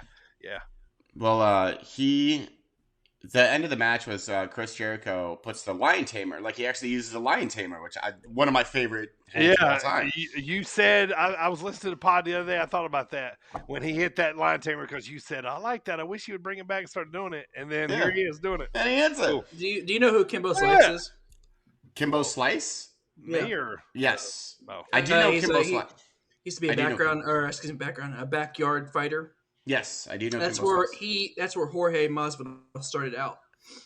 In backyard, like fighting and stuff. Yeah, his backyard fighter too. Like that's where he got his. That's before he became a professional. Wait, didn't Kimbo Slice just get his shit rocked in every UFC match he had? Like, am I remembering that right? Not everyone, but his pro fighting career wasn't like his street fighting career. Like it didn't transfer well. Yeah. Okay. Because he's basically they threw him in there with some brawlers, and he had some decent. He's because all he had was bare knuckle boxing, basically. Right. Yeah. And everybody else has a whole bag of tricks. Okay, I knew some things about Steph. His son is wrestling. Yeah, his son is wrestling now too. So Masvidal hits a flying knee strike on Jericho, and Scorpio Sky gets the pin. Schmaz that I skipped afterwards. Fun match. Too much going on to even bother taking notes on it, but it was fun. And Junior Dos Santos looked really, really good. Not bad. Yeah, it was good. I skipped the schmucks, as one does. Whoa, that was my Krusty the Crown. Oh my god. Yeah. That's Rampage. It was awesome. Loved Rampage. it. Well, the very next day was Dynamite. Dynamite. Which is also you. Again. Talkie. Me. So it's kind of cool to get AEW Dynamite on a kind of an off night. So I enjoyed it and watched it. I liked it too. I couldn't watch it live, which I forgot to DVR it because it went on Saturday. You fool! So I had to go back and watch it. So kick off with Dante Martin and Malachi Black. I loved this match. This was so good. It would have been my favorite match of the AEW just absolutely murdered it this weekend. Absolutely murdered it. And this was my second favorite match of the entire weekend. And so just go watch it. Like, I'm not even going to try and explain. Dante Martin is getting better and better and better. But he still can't beat anyone. Like, he loses all the time, which is fine because he's like 14 years old and Dante Martin. I mean, I like how they were just like, what he's good at is doing all these flippy tricks, and right as they say that, he's like springboard. Yep. Just all over the place. Yeah, he's so good. He did the same springboard maneuver where he jumped off this rope to that rope and then to the moonsault DDT twice, because the first time I think he didn't do it the way he wanted to. No, he botched it a little bit. Well, in his head he botched it a little bit, so he did it again. However, Malachi Black still gets the win with the they're calling it the spinning heel kick. Just call it the Black Mass. Spinning heel kick. And go watch this match too. And Malachi gives him a head nod. Kind of gives him a little nod there. Yeah. He said, "Good job, kid." I'm getting more and more in. Like at first, I wasn't really a fan of Alistair's entrance, but like I'm digging the music now. His actual entrance and music is dope. Yeah, I love it. Yeah. I love everything that they're doing. It needs, I don't know, something a little more than just him sitting and standing up and walking. Like, I don't know, I love the music. I like how it's like he's walking and the lights go out and then he's up on the turnbuckle when the lights come back on, and the lights go out and he's in the middle of the ring when the lights come back on. Yeah, I like that. That's cool. Right. Eric, are you saying that you want more like, remember Jameson? You want Jameson to be like his valet? Jameson from like, he was with the Bushwhackers and Jenna. He was like, "Oh, my glasses!" Whenever his glasses. I don't know if he needs it. I don't know if he needs anybody. I was just saying the entrance might need a little. Like a Jameson. So you are advocating for Jameson to come back. Who would be a good manager for Malachi Black? James Mitchell. James Mitchell. Yeah, James Mitchell. Yeah. That would be fine. I would be fine like with a pallbearer type. Sinister minister. Yeah, it's got to be somebody evil and gothic to fit, the whole thing. So yeah, but I feel like any manager like that is too gimmicky. I mean, yeah, Malachi Black has superpowers and stuff, which is my point is just like refuting itself right now. So I'm gonna be quiet. Up next, backstage segment where the Elite ambush Jurassic Express. Sure, that's fine. And then up next, in circles in the ring, Jericho asked Paige Van Zandt if she's obsessed with him. This was the one. This was the one. As she's wearing this big old rock on her finger. Yeah. Jericho, are you obsessed with me? Slide into my DMs, Paige Van Zandt. Sliding into my DMs. You take one night on Space Mountain with Jericho, and you'll never ever be the same. That's a pretty good Jericho. All hail the Ayatollah of rock and roll! I love me some Jericho, dude. Yeah. I was a Jericho fan for a long time. Me too. Since the old WCW days. So that was cool. Up next, the AAA and AEW tag champs, the Lucha Bros, are putting up their AAA title against El Ídolo Las Super Ranas. By the way, Ranas means frogs. First of all, frogs. They're like an all green bodysuits with green masks. This was fantastic. They're like what those guys? Los Matadores? Or no, Los Matadores. Yeah, and all red. Yeah, CM Punk calls it out right off the bat. Immediately. Well, clearly, these guys are FTR. He's like, they're obviously FTR. They're clearly FTR. This is ridiculous. He's like, y'all are idiots. Oh my god, so good. I love this though. Like, it was not end. I love these kind of gimmicks. This is fantastic. This is so good, man. And the match was awesome too, because again, Rey Fénix is in the match. The match is awesome. That's just a rule. Right. So just all kinds of Lucha Bro things, all kinds of El Ídolo things, and Super Frog things. Super frogs. I still can't get over it. They're green. They're green ones. He's just that was so an good. Ugly green too. Oh, I loved it. However, FTR they get the pin on Rey Fénix, and they are the new AAA tag champs. Yes, not AEW. How about that, man? That's crazy, right? Like, I can't wait. Awesome. The next AAA show, I'm watching it because I want to see them on it. I want to see them on it. They're clearly FTR. This is ridiculous. A couple of gringos. Oh, I loved it. Loved it. AAA tag titles. So that was great. Then we had a quick little segment with Dante Martin and Leo Rush, where Leo Rush is like, "I'm your tag partner now," and then it's going to end when Leo Rush inevitably retires in 2 Stay more with weeks. me. I'm going to take you to the top, kid. Yeah. No, Leo Leo Rush. Go retire again. Leave Dante He's like, Martin wait. alone. I might retire. You know, I kind of want. I'll tell you all that later. Never mind. Speaking of, ACH came out of retirement too, as well. Really? Yep, he's coming back. He's going to be in the Jim Lynam Memorial Tournament at AEW. Interesting. And he's wrestling his best friend Davey Vega in round 1. Huh. So interesting. Yeah, he's back. Good for him. Speaking of coming out of retirements, but carry on. Up next, John Moxley versus Wheeler Yuta, squash match, whatever. Utes. Utes. Then we have the Dark Order versus the Super Click, and features Claw. A slight kind of little nod, slight return of Socko. Yeah. Evil Uno grabs a sock, puts it on his hand, and gives him the old mandible claws. It was great. I love Dark Order. I love them. They're every time they're on, I just get happy. They're great. So good.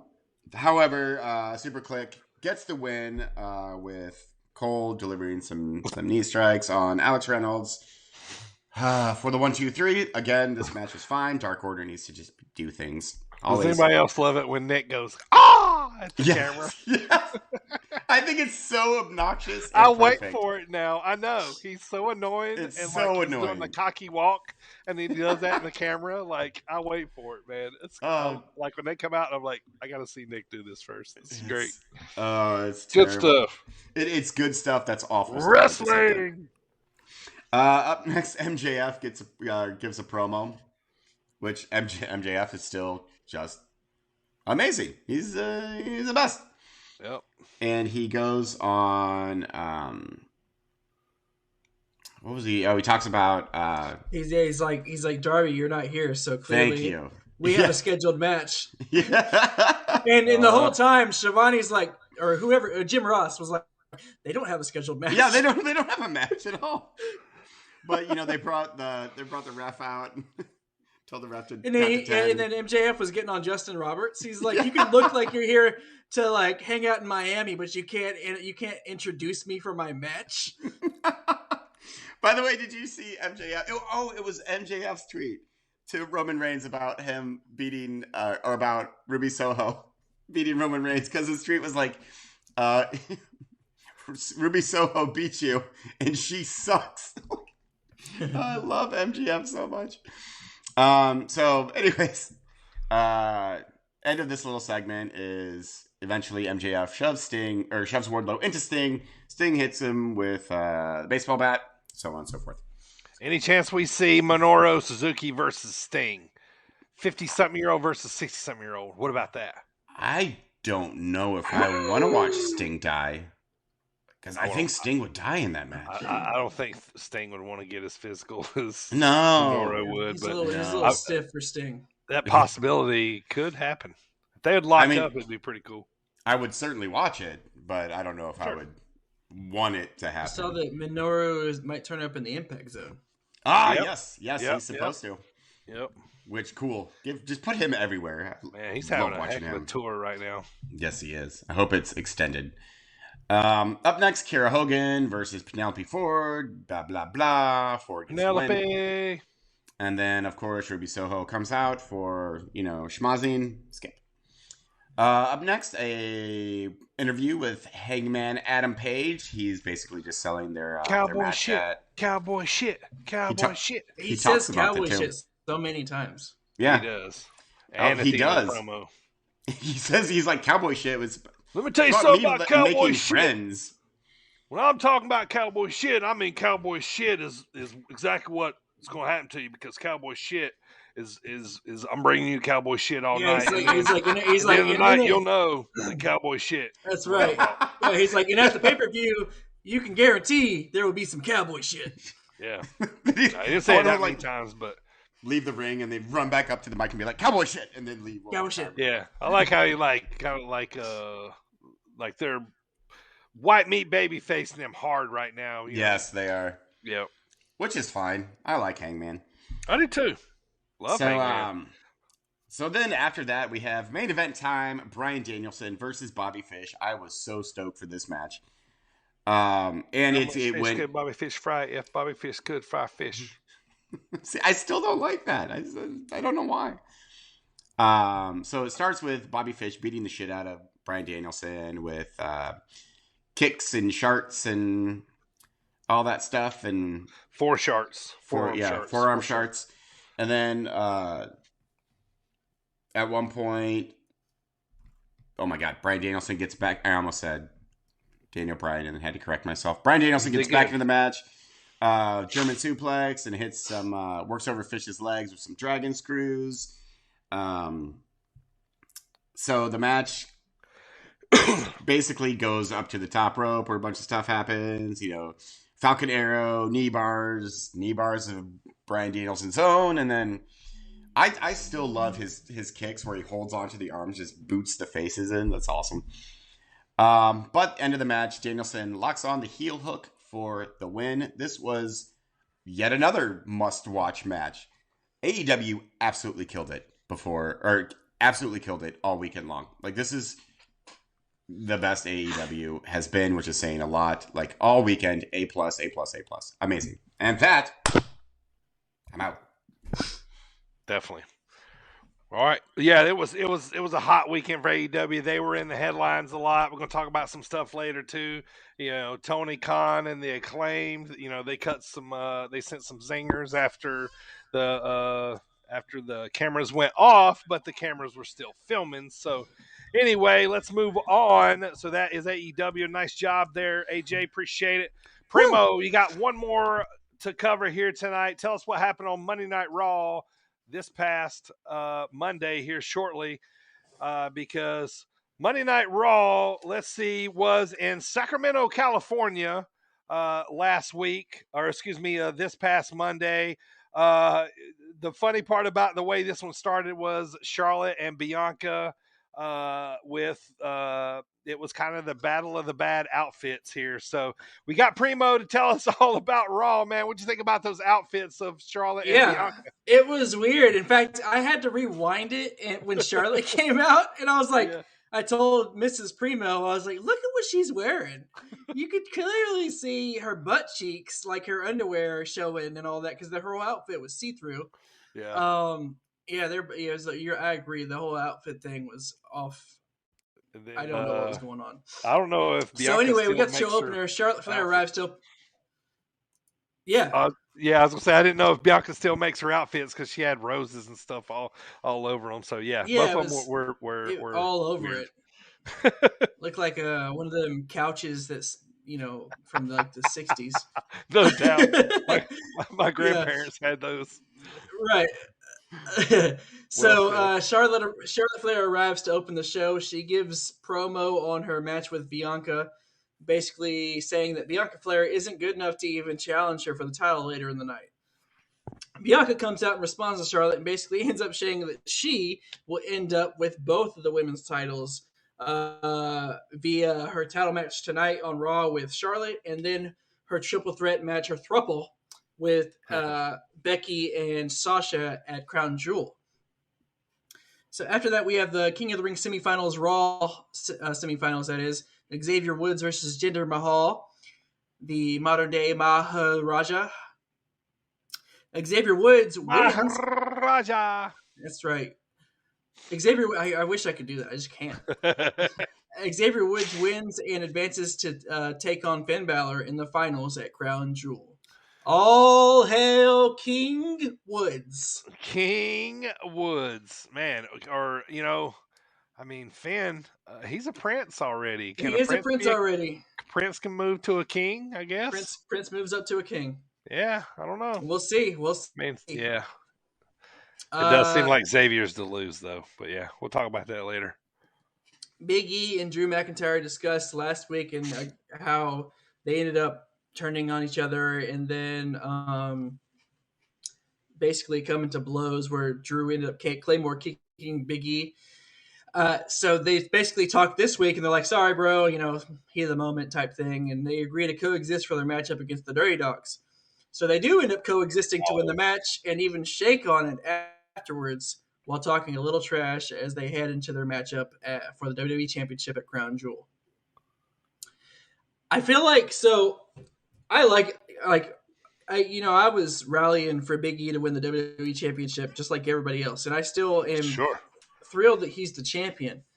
I feel like there's something he needs, though. Like, I don't know what it is. Mm-hmm. That I feel like he needs some kind of, grit or edge to him that says, just he's the man. WWE champion.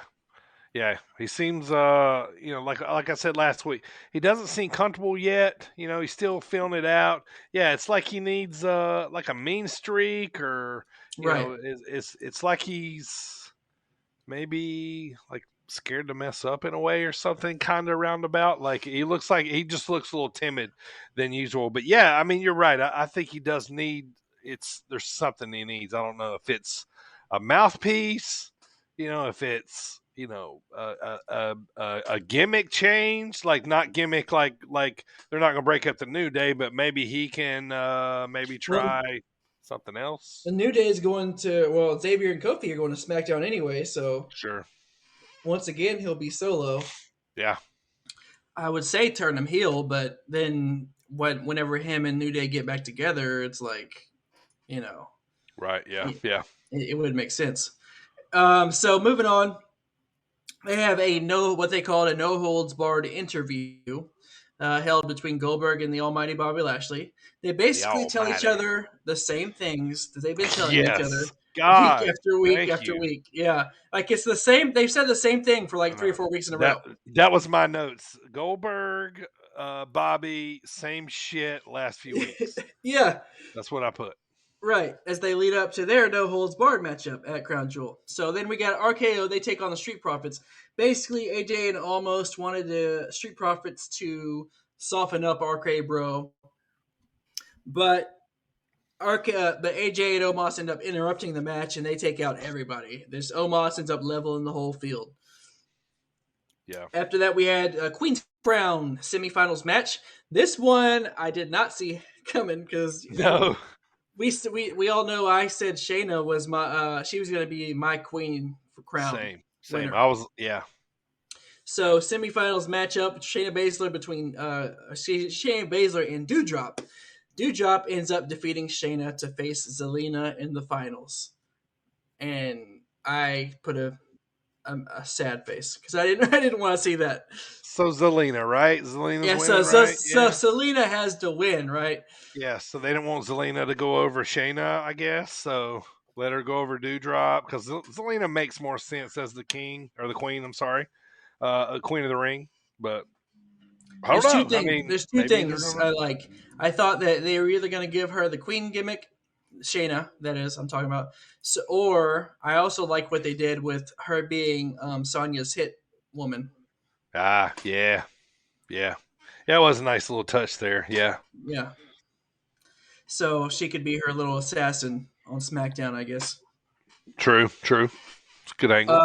So then we have. At first, I thought this match was completely unnecessary and out of place, but Finn Balor defeats Mace. But then I'm like, well, Finn's going to be in the finals, and then so Finn and Xavier end up having a stare down at the end of the match, which makes it actually amped me up a little bit for that final, that King of the Ring final, which is going to be at Crown Jewel. Xavier was doing Finn's with the hands open and stuff, with the cape on. He wouldn't put the crown on yet, but he put the cape on. Flapping. Yeah, I like how he did it. He did everything. He had the scepter in the cape, no crown. Yeah, don't want to jinx himself too much. Was it Kofi? Kofi that was flapping. That was fantastic. You could tell they practiced that. That was great. Yeah, that was good stuff. It's good. Kofi's a good hype man too. Yeah.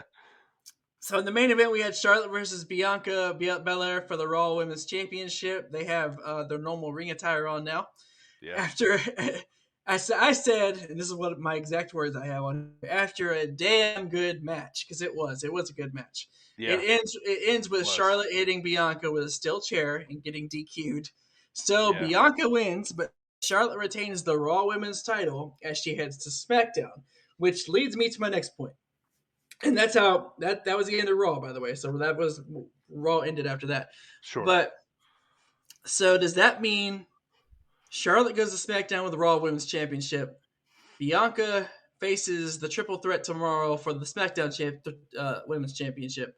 If Bianca wins tomorrow in the triple threat and takes that title to Raw, because she's a Raw superstar now, do they eventually just say, okay, well, this title becomes Raw, this title becomes SmackDown? Well, I think they probably trade to the respective brands because didn't we see this happen one other time with the tag titles? Didn't Street Profits change with somebody? They just kind of showed them. Switched them. There you go. I want to say it was like the Viking Raiders maybe or something like that or something. But I think that's probably what's going to happen. They'll just because keep the blue Sasha and the blue and Becky's on Raw. Right. So Becky or Bianca, either they win it and take that title to Raw, or Sasha wins and they have 2 women's titles on SmackDown, and we'll figure it out later. Yeah. Yeah, be interested to see. This was a great match though, despite the ending. You know what I mean? Right. But yeah, this was great. I thought RK Bro got the best pop of the night. Everybody's still going nuts for those guys. I'm trying not to let them lose their luster on me. So not as quite as shiny as they used to be, but I still like them. The other thing that teased me is I wanted R-Truth to come out and do Jeff Hardy's entrance with him. You know, how they crossed and he went back there. I wanted R-Truth to go out there and do the thing with him. I was like, come on, and he did. I was like, oh man, I was like, we missed an opportunity. Oh, I didn't even put that on here, but yeah, Jeff Hardy. So basically, R-Truth and Austin Theory had a little intense face-off backstage, and then R-Truth was like, all right, kiddo, you want to settle this in the ring? So they go out to the ring, and Austin Theory's in the ring already. R-Truth comes out. He's like, psych. He brings out Jeff. Jeff comes out, teaches, and then ends up. Austin Theory did win, though, didn't he? Yeah, he won the match. Theory won, but Jeff got one over on him because he got it. Yeah, he ended up hitting Twist of Fate and taking selfies with him. He got to take the selfies this time. So, that was hilarious. I was like, come on, R-Truth, do it, man. That was great. Any more notes for Raw? That was Raw. On to NXT. All right. I took over NXT for the week here, so let's get started by talking about NXT came on last night. It's still NXT 2.0. Carmelo Hayes is your new North American champion. So he just won the belt last week from Swerve, who is headed to SmackDown. So anyway, we start the show. Carmelo Hayes is yapping that he has the A title now. He doesn't care what anybody says. He's saying he's the man. Everybody's going to come after him. He don't care about the world title, Ciampa, this and that. He's the man. He's the new way, the new light. And the North American title is now the A title. So he kind of relates to there's no competition out there. And then we got the return of Johnny Gargano, Johnny Wrestling. And he returns and makes a joke that he has lost his way. Yeah, how about the pop that Johnny got? Johnny did get a big pop. Yep, I had that written on there too, man. Johnny got a good welcome back here, and he kind of music really too. Yeah. Yes, he had lost his way since Indy got married. Austin's on the main roster. Candace is at home pregnant. Right. So that was my 2 notes about this segment was Johnny's pop, and then also Carmelo is clearly supposed to be a heel, and the entire time the crowd's cheering for him. You deserve it. Yeah, it was funny, man. But so Johnny returns. So Carmelo and Trick start cutting jokes on Indy being Johnny Gargano's daughter. And Johnny says, he's like, well, she is my daughter, and my son-in-law is standing behind you. And so then he sure was too. So he turns around, and Dexter Lumis is standing there, and him and Johnny clear the ring, and Carmelo and Tricky, I guess we'll call him Tricky. We'll call him Tricky. He runs off, and they leave the title in the ring. So Johnny picks up the North American title, and they take it with them. So they steal the title, if you will. Next up, Odyssey Jones beats Andre Chase. I love this Andre Chase. Hey, AJ. It's like AJ, I never left. I love this Andre Chase entrance with the student section. The student section is awesome, man.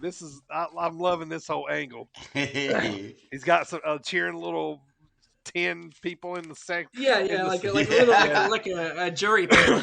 And they all have shirts on like he does, but Andre takes the pin. Odyssey ends up beating him. Later on, we got Imperium, who beats Diamond Mine's tag team.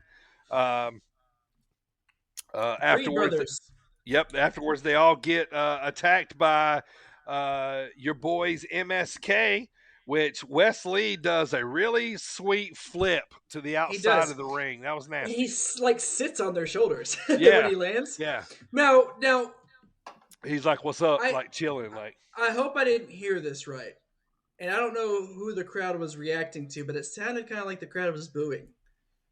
Yeah. What was that about? I heard that too. I didn't pick on it enough to make me go, "Oh, they're booing," but I don't know. I was watching a lot of stuff going on, writing notes and stuff. So I mean, MSK just needs to do like 3 moves, and you're excited about them. So yes, they're really good. So it looks like we're going to have some things going on here between MSK and Imperium. So we'll come back to that later. Next up, a video of Von Wagner. And I thought that was weird. Yeah, it was a little weird. Working out in the woods, basically. It's so strange. They're just best buds now. Yeah. It was almost kind of like a manly man. And type also, too, Von Wagner is the trainee. Yeah, and he's acting like the coach in this situation. It made no sense. Yeah.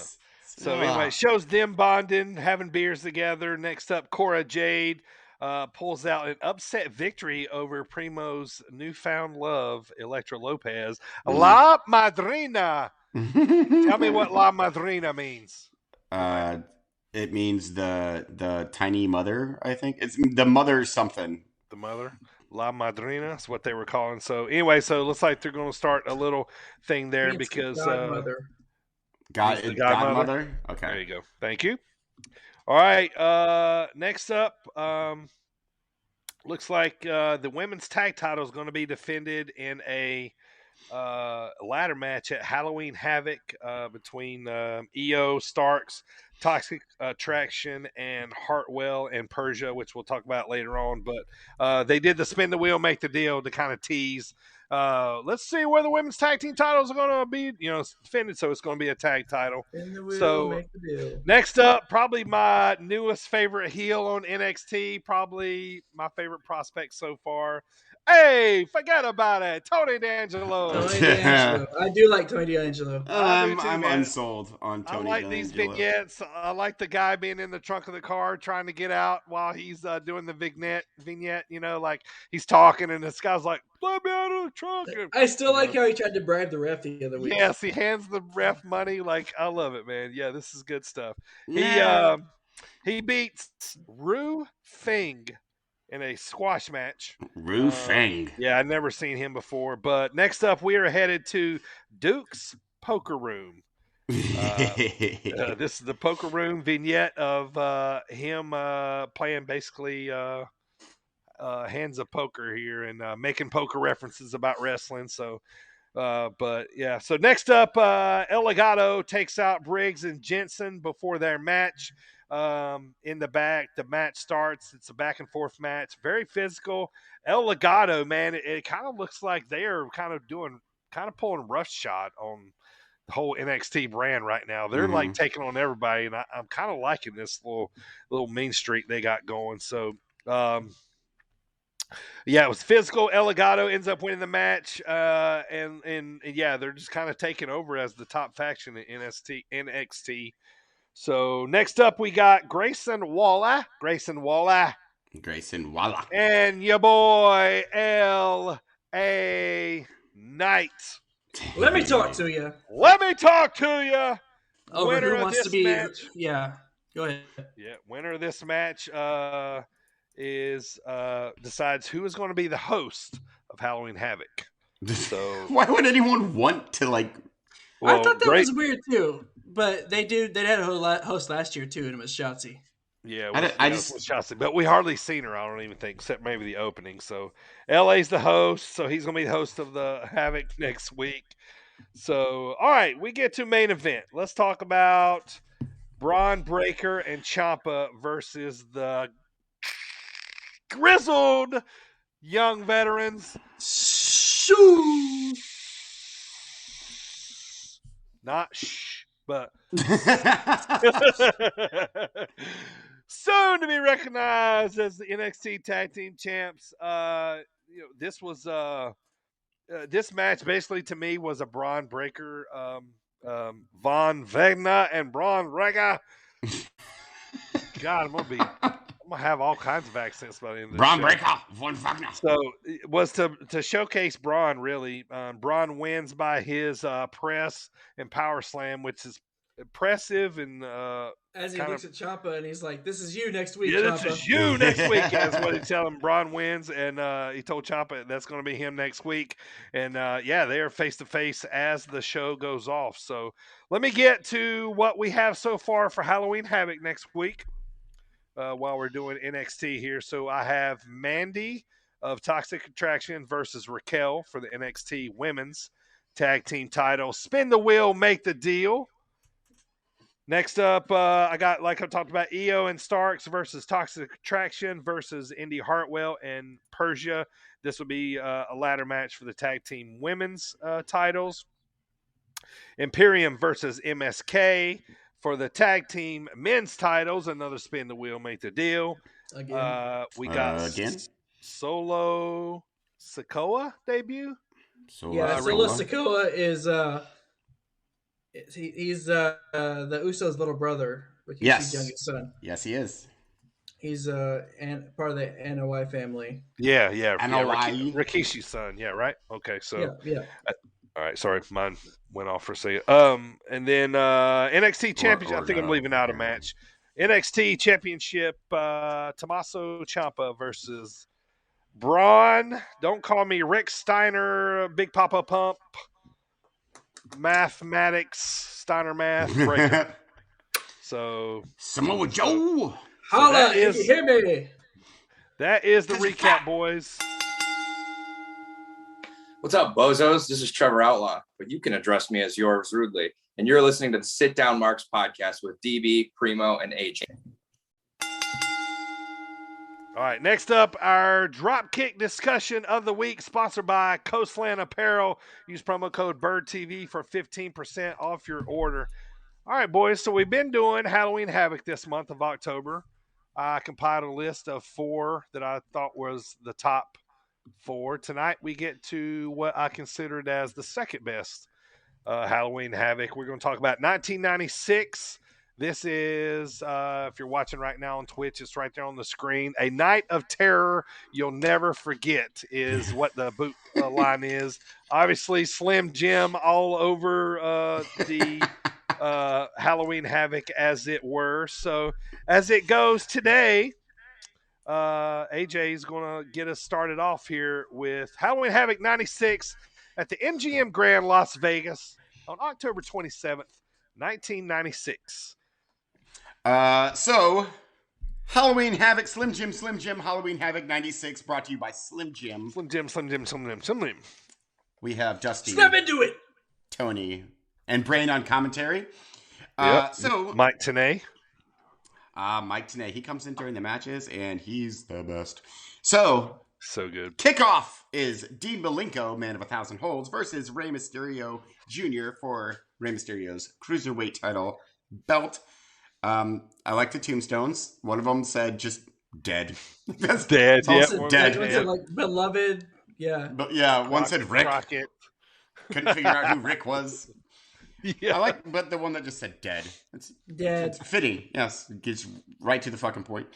I forgot how much I love Rey Mysterio's music. I think I talked about this last week. If I didn't, I'm going to again. Rey Mysterio's old music is so cool.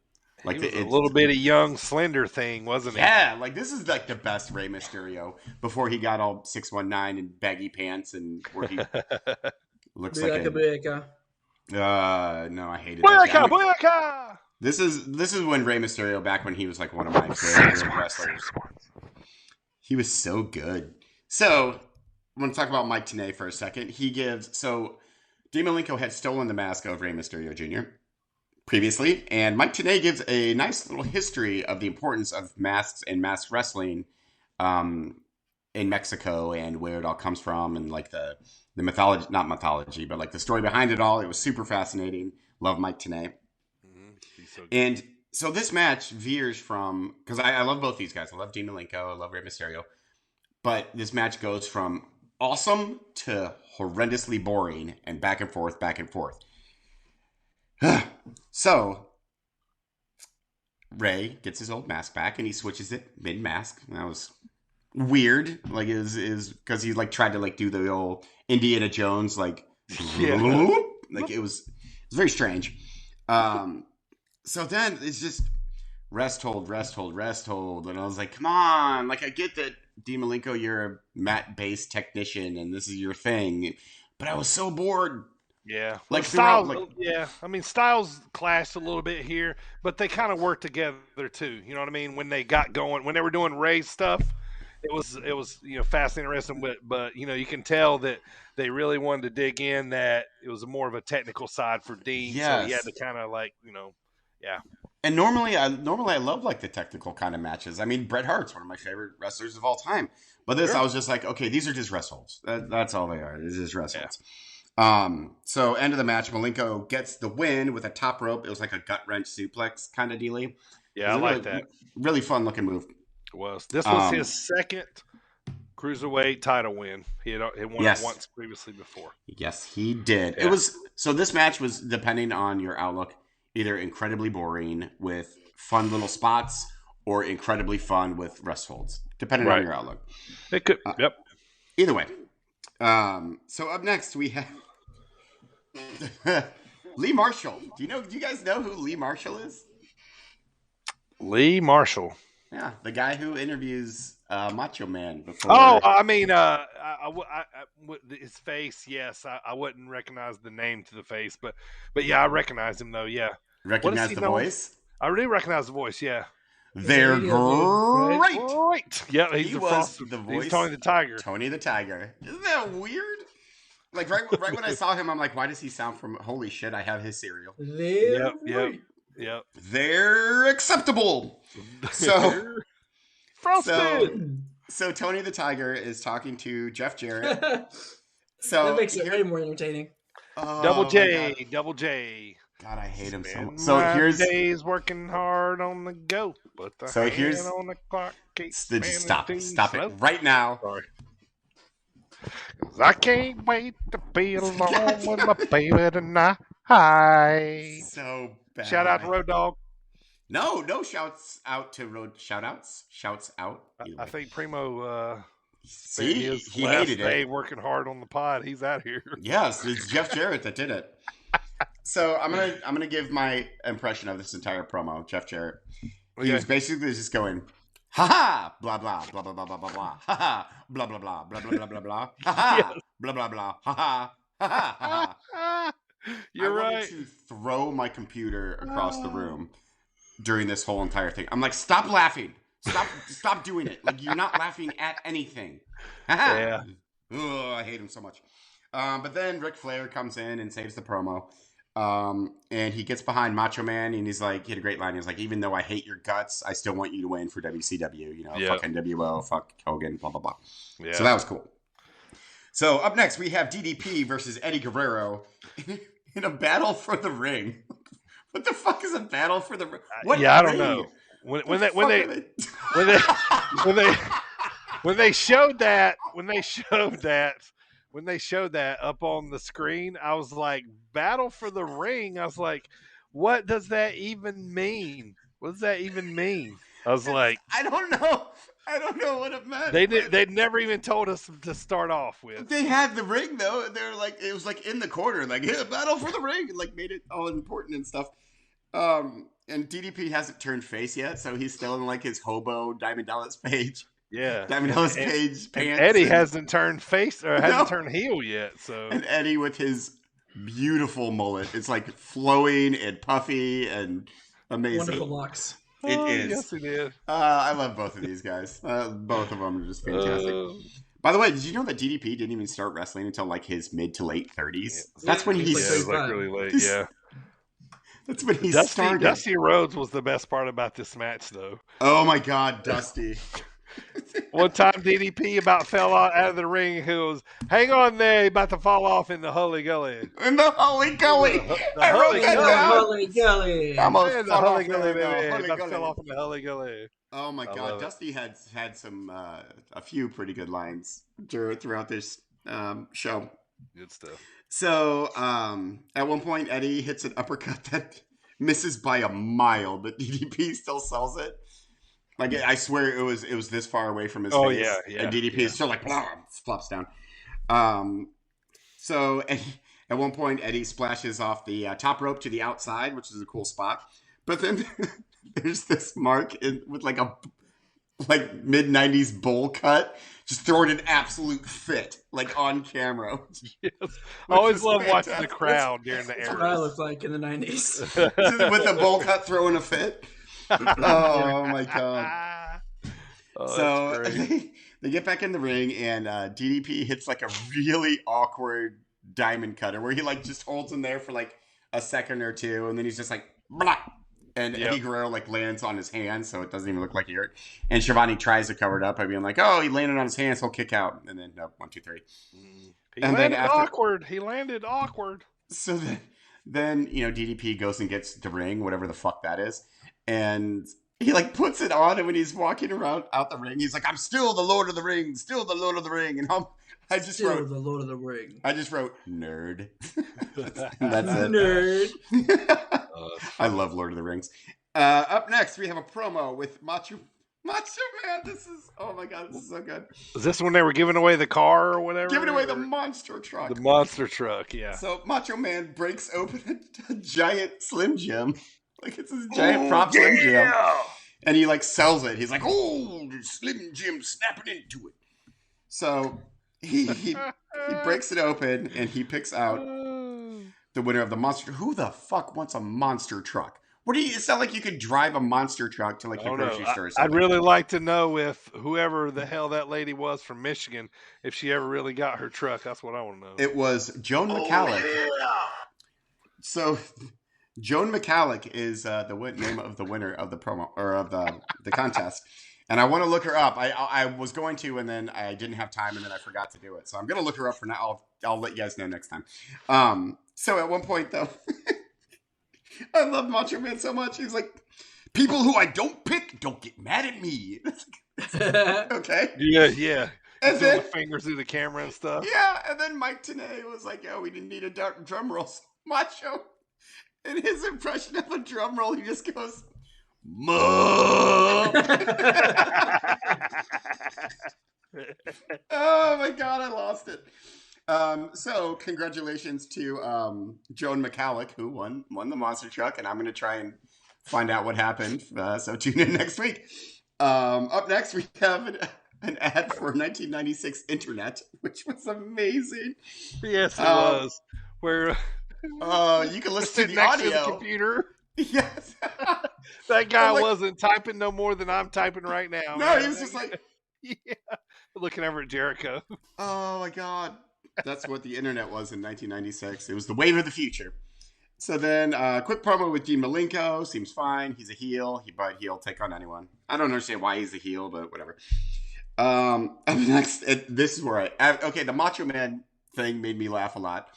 I lost it during this. So, the $1 Million Man and Giant, a.k.a. Big Show, are in the crowd, and $1 Million Man and Giant are cutting a promo. And the Giant is talking about how he's going to stick Jarrett to the floor, stick him to the ceiling, stick him to the ring, and then he's going to send everyone to the glue factory. Yes! And I fucking lost it. I was like, oh my fucking God. Right here I wrote, Giant Double J, AJ, please tell me you heard the Giant's glue factory joke. Like I went back just to make sure I heard. Who knew? Everyone's going to the glue factory. I was like, fuck, you are goddamn fucking right, Giant. Everyone's going to the glue factory. Oh, it was wonderful. So then after I was just happy. I was just so happy. So up next, I still have the Giant versus Jeff Jarrett match. So I hate Jeff Jarrett. I do. I talked about him on our Most Hated. However, my days working hard on the go. He's really good in ring. Like in the ring, he can go. Like he's a good in ring performer. I still hate his guts though. So there, the Giant hits these backbreakers that are like the most gentle backbreakers I've ever seen. Yes. Like, he picks up Jarrett, he's just like, meh. Meh. And then he picks him up, and he's like, meh. It's like, ow. It's like so gentle. And then there's this eternal bear hug that Jarrett finally gets out of. And apparently Giant has taken a page out of the Alex Wright book, because there's a little Paul White doodle, like, just there for everyone to see. Just doodle on full display. So the match ends in a schmoz when Ric Flair, who is out for Jeff Jarrett, hits Giant with a low blow in his Paul White doodle. And after that, the Horsemen hit the ring. And when they're on their way, Dusty's like, "You can smell it. You can smell it, baby." I'm like, wow, he must have dealt it then, because I'm a child. Those are the rules. Yes, those are the rules. Those from ancients. And then I totally forgot that Steve fucking Mongo McMichael was in the Four Horsemen, and I got angry when I saw him. Like, this is the worst version of the fucking Horseman I've ever seen. Steve Mongo McMichael. Yeah, fuck off. This was McMichael, Benoit. Jarrett was kind of hanging around with him. He wasn't a Horseman yet. No, he was on the periphery. Yeah, he was like in the Horseman stable, but not in the Horseman stable glue factory. Oh, that's it. I'm done. Love it. All right, next up, I have 6, 1, 2, 3 Kid, X-Pac, whatever you want to call him, versus Jericho. So this was fun because, first of all, Jarrett had different music than he had in '97. So a year earlier, this music sounded like training session music from like Karate Kid or something in like an old '80s movie or something. But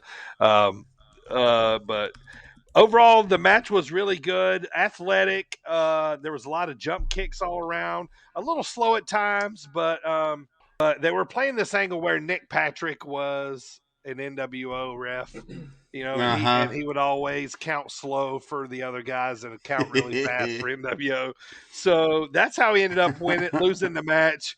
The match spilled outside a lot, but Jericho complains with Patrick about him, counting too slow. Jericho turns around. He gets the spin kick from 6 for the 1, 2, 3. So kind of added to the storyline because Nick Patrick did this a lot throughout the show here. So on this particular Halloween Havoc. So next up, Lex Luger versus Arn Anderson. Now, Lex's hair in this match, like the epitome of sticking your finger in a light socket. Like that was,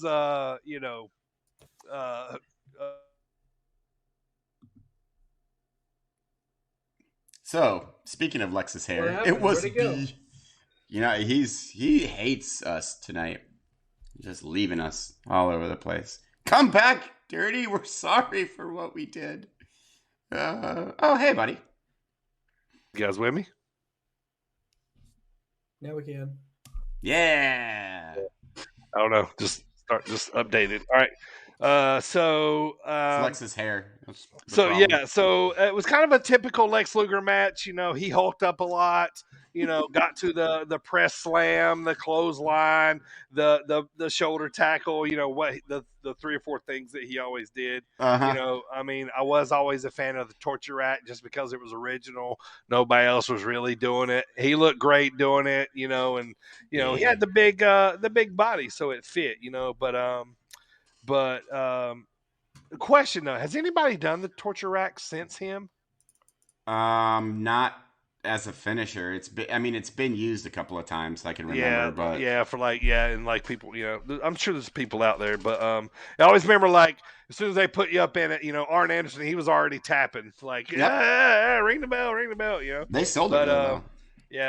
But and then Flair comes out to check on Arn after Luger wins the match and heads to the back. So that brings us to the final 3 matches of 1996 Halloween Havoc. Primo, take us home, man. This is where I really started liking this pay-per-view right here. This was good stuff here because got a little taste of and I got to see my boy Barbarian. So yes. Taste of the shenanigans that WCW was so good at. Right. So Steve McMichael and Chris Benoit, they faced off against the Faces of Fear, which are Ming and the Barbarian. Yes, Faces of Fear. I love it. And I like the Faces of Fear, like all their tag team maneuvers. They did so many of it. It was cool. They really kind of made a decent tag team. Yeah, I really liked watching them compared to Benoit and McMichael, who were just two individuals teamed together. Well, plus Mongo is so useless that. Yeah, I need the comment. I mean, I know it's 1996 and I can't get a time machine, but I'm gonna need the Brain and Dusty Rhodes to get off McMichael's dick for being an ex-football player. It's like who cares? And he played for the Bears too. Like, fuck off. It was a big deal back then to have athletes. Pro athletes. I know, but that's all they would not stop talking about. Oh, I know it. For sure. And then, I get it. I get it. Say it one time. I got it. Yeah. Okay. So now move on. You know how we feel about your goddamn trophy, you prick. Hey, fuck your trophy. When you're a winner, to be the man, you got to beat the man, right? That's right. And one day you guys can gloat about your trophy if you ever get it. We can only hope. I don't even want it. It's tainted. Oh, I wrote down Chris Benoit's overselling was almost off-putting. Yes, it was. It was Shawn Michaels. He would get chopped and go into a seizure. Yes, he would. Like, it was so bad. I also put that Chris Benoit looked like you said that you would defend this world television title on TV each and every week. Apologies. What? Getting things ready. Sorry, go ahead. I'm listening. Stinkfinger returns again. Sometimes also, I forget him. I put Benoit looked like a toddler next to the other three in the ring. Next to Mongo and next to Barbarian and Ming, Benoit just looks like a child. Yeah. And I really like the Faces of Fear in this match, even though they were supposed to be the heels. Right. And McMichael and Benoit cheat by using the briefcase and get the victory. No. Dungeon of Doom, though, comes in and destroy Benoit and McMichael after the match. I love the Dungeon of Doom. And damn, I should have wrote it down, but his name. Kevin Sullivan? Kevin Sullivan Yeah. is like talking to woman, like, you didn't call me last night. Yeah. And then I started thinking, man, I mean, obviously we don't talk about it, but it's just weird when we see Benoit. Yeah. And then you see woman there, and Kevin was. And we watched Dark Side this past week. You know the whole story. So going back and looking at it now, it's pretty wild. But that was pretty wild. So next up, we had Ted DiBiase come out, say it's 2-0 NWO up to this point. Then introduced. That you did that because I couldn't. That's my Ted DiBiase.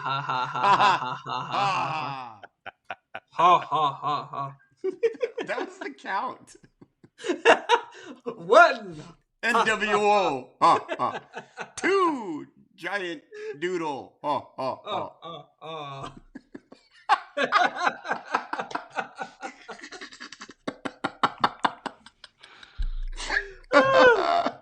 So, Count Chocula introduces the Outsiders for their match against the Harlem Heat. The Outsiders make their ring through the crowd, way to the ring through the crowd, and they're flanked by security. And I wrote down because Dirty knows this about. You guys both know I'm a Harlem Heat mark. Harlem Heat was my favorite tag team from WCW. I wrote down Harlem Heat was so cool. Like, I thought they were, even watching this again, and I've seen it before, they were so cool, and they were so badasses. Yeah. Especially Sherry too. Sherry. I still love Sherry more than anyone. They were over with the crowd, and they were really cool. And and Booker T, even back then, he had an innovative offense. You watch people. Not as many people would do the some of the kicks that he would do back then. Right. I loved his axe kick, like the way he would fall down when he did it. I'm like, that's how it should be. It's awesome. So this is still early in the NWO, like the NWO inception. It's 96. So, and the Outsiders are still very much slimy heels. They spit on Stevie Ray at one point. Kevin Nash forces Colonel Parker to give him the cane, and Nash hits Stevie Ray to knock him out because he was trying to go for the pinfall, and basically he hits Stevie Ray with the cane, and then pulls Scott Hall to pin Stevie Ray. I don't know why that was so hard to get out. Anyway, it allows Scott Hall to cover for the 3 count, and the Outsiders are the new WCW tag team. Or are they going to be the WCW tag champions or the NWO? So that's what the commentators kept talking about. They're like, well, they're still going to be the WCW tag champions. They're not going to call it the NWO tag championships. But whose side are they on? Like Nash held that tag team belt up, and I thought it looked so small on him. It did. Yeah, it's tiny. Remember back in like early 2000s when Big Show had the U.S. Championship, and it was so tiny. He had the U.S. Championship on this show too. Yeah, and it looked like an actual belt to hold up his trousers and cover his doodle. So in our grand finale main event, Hulk Hogan. Okay, so I wrote a lot of this down. Hulk Hogan comes out. Hairpiece Hogan. Yeah, I talked about that. Hulk Hogan comes out talking about his new Three Ninjas movie and Santa with Muscles, brother. Santa with me. You gotta watch that one. Santa with Muscles. When Hulk Hogan runs wild on you. Santa with Muscles, and the Three Ninjas he was in was Three Ninjas High Noon at Mega Mountain. That's like the 4th Three Ninjas movie. Yeah. That's like straight to like Betamax. It's not even like straight to Right. VHS. Right. Like it's not even the same Rocky, Tum Tum, and Colt. Like it's different ones. I know, it's like the 3rd iteration of Rocky, Tum Tum, and It's Colt. their cousins. Why do we know their names right I was away? a big fan growing up. Clearly. So Right. I hated Rocky. Santa with so Muscles. Have you ever seen oh man, there's another Santa movie with Goldberg. You need to watch that one too. Santa's Sleigh. Yes, that one's hilarious. I'm saving that one for Christmas because that's on my list as well. Yeah. So anyway, moving on. I wrote he looks super lean, and of course he just came off an acting gig, so he looks super lean and super stupid with his haircut. Ridiculous. It's a hairpiece, but and I wrote more stupid than usual. I would rather the classic iconic Hogan skullet than this monstrosity. Which alone is stupid, but it's what he's known for. Yes. Yeah. Right. Do you guys remember when really quick when he had a match or Brutus the Barber had a match where they cut I believe it was Sherry's hair, and Hogan picks up Sherry's hair and puts it on his bald spot, which was so awesome. So now he had a middle piece. I thought it was weird that whenever. So I wrote it later on. Okay, I'll get to that part. But then he walks to the ring for his main event matchup against Randy Savage. It was super awkward. This was super awkward because Michael Buffer began introducing Hogan, and then Savage's music hit, and then Michael Buffer just kept going. And so Savage's music stops, and then Michael Buffer finishes, and then Randy Savage's entrance starts all over. They pay that man like $150,000 per word, or it's something insane that he makes. And he does that shit all the time. Used to be a million. Ridiculous. I like Bruce Buffer better. Me too. So anyway, Savage comes out along with his Macho Man monster truck that Joan won earlier in the night. Joan McCaskill. Yeah. So at one point during the match, Savage rips off Hogan's stupid hairpiece, and then he starts wearing it. He puts it on his head. And I thought it was weird that Hogan had enough hair back there to put in a ponytail. Yeah, that was a bit strange. So then Savage keeps pulling and later on during the this was like a comedic main event. Later on in the match, Savage keeps pulling down Hogan's pants, revealing his G-string and his bare ass.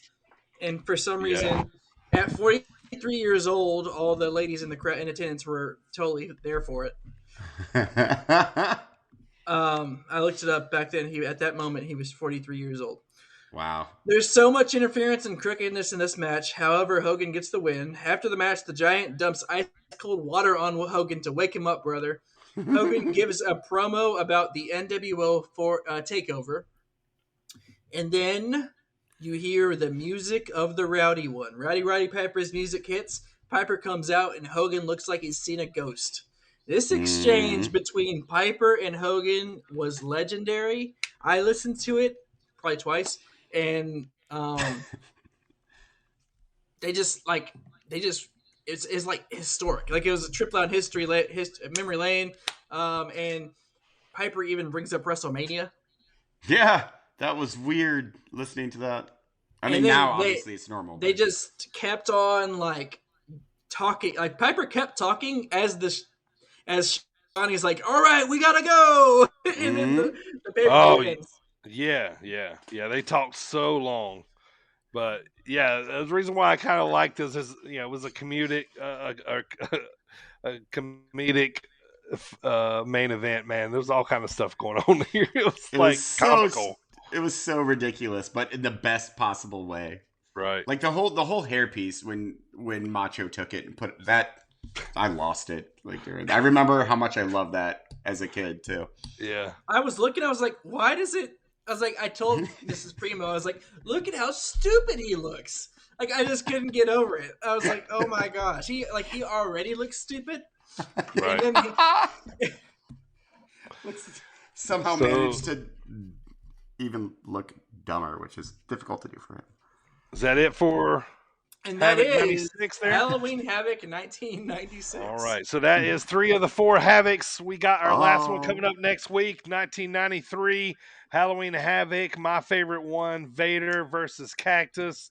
A lot of good stuff on this one here, so we'll be talking about that one next week. I will say also that they were advertising War Games.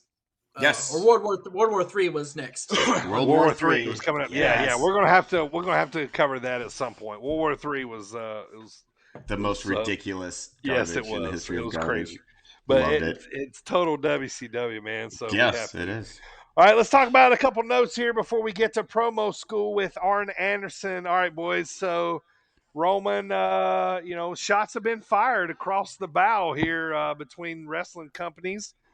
We got Roman making comments about throwing anybody from over there out the club, and we got Top Dollar and the Acclaimed. Well, I think Acclaimed said some things first on. So anyway, going back and forth with each other. So, and Tony K's kind of instigating, wanting to, kick WWE's tail here. So. What we're saying here, what I'm trying to say is here, what do you guys think about all this? Is it good for wrestling? Should we all just invest in this, or what's going on here? What do you guys think's going on here? I think that obviously competition is good. It brings out the best in both parties, or all parties involved. Go back to 98, 99 time frame and watch wrestling. Then it was the best. So sure, competition obviously is good. However, Tony Khan mentioned going head to head with WWE, and then Eric Bischoff did get onto him for that. Eric Bischoff basically said, you can't say you're going head to head when you're not even on the same time slot. Bischoff was saying how back in Bischoff's day, he did go head to head, same time slot, same day. Like, he was literally head to head trying to beat down WCW, taking their demographic and their ratings. Right. Jay, what do you think? I think that it's because, like Primo, like you said, when it happened, like the difference was like both wrestling programs were awesome. Like, you could tune into WCW and get an awesome show. You could turn into WWE and get an awesome show. That's not the case. Like, it's just not. Like, AEW is phenomenal. WWE on its best day right now is middling. So you're right that competition is good, but it's the competition before is what made WWE what it is. Right. Now that WWE is what it is, I think they're just being like, oh, well, there's no competition, and I think their program is going to suffer because of it, especially considering when they do go head to head, Rampage beats them in all the important demographics. I'm hoping that they're not stubborn. WWE being stubborn, because the competition could bring WWE to, reach deep within and bring out who they should be. That's what I was hoping for. Like, look at with the amount of talent that they have on that roster of WWE. The shows could be not equal, but at least close to quality wise. And also the Acclaimed and Top Dollar. Shut the fuck up. Acclaimed. Do something first. Yeah, you're. This is why I don't like them. Get out of here. Shut your fucking mouth. Yeah. I mean, I don't know. Let Roman say it's things. Fun banter. I like the competition. I'll say this, man. I don't think Vince gives two shits about ratings. I really don't. I think Vince will start paying attention when they start taking money out of their pockets. Which will when AEW starts taking money out of their pockets, in the long term, in the short term, I think that's when they'll start paying attention. Right now, I think they're probably just waiting to see if they're gonna be around in another couple years. If they're gonna burn out. WWE is a publicly traded company, and they're a conglomerate. Whereas, they have more avenues than just what's on TV. Yes, sure. AEW is a wrestling worldwide, whereas WWE is a they have all I'm watching all their crappy, shitty movies. So yeah, I was gonna say I think the war is definitely on now. I mean, they're recognizing each other. The talent is recognizing each other. That it's us versus you kind of deal.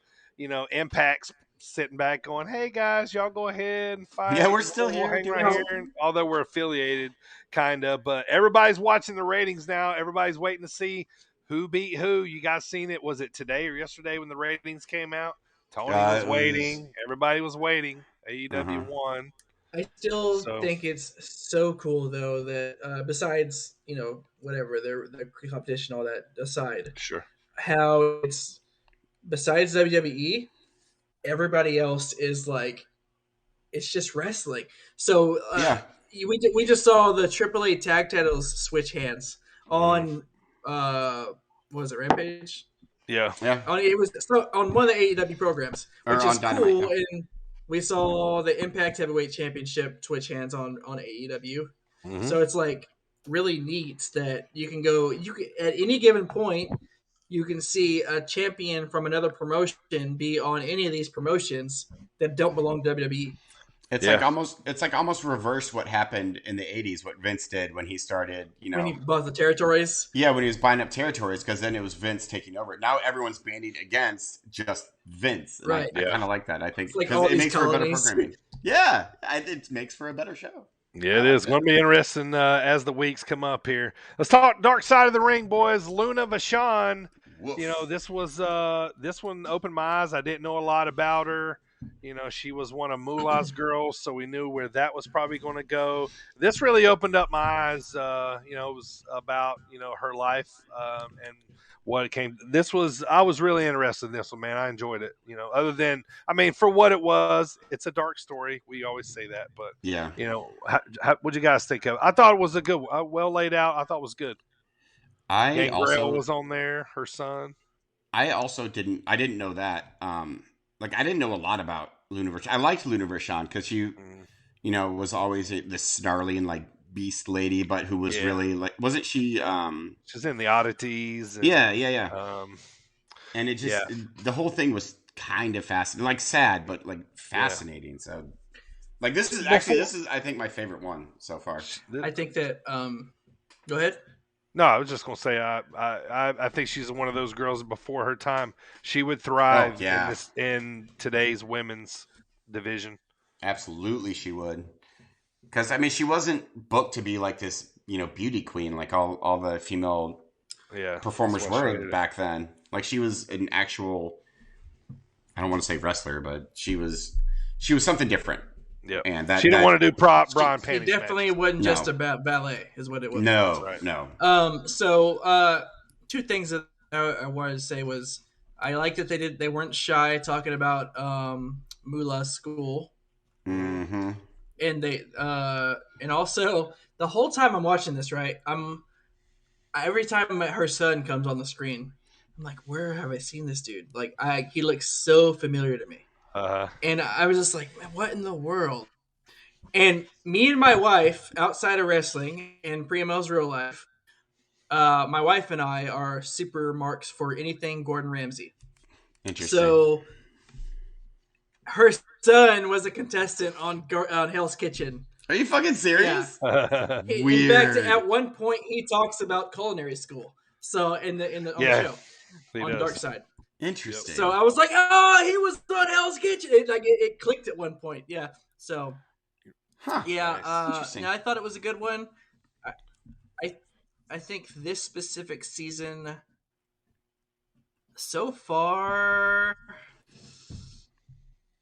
I think that the plane ride from hell or the canyon one might have been my favorite one.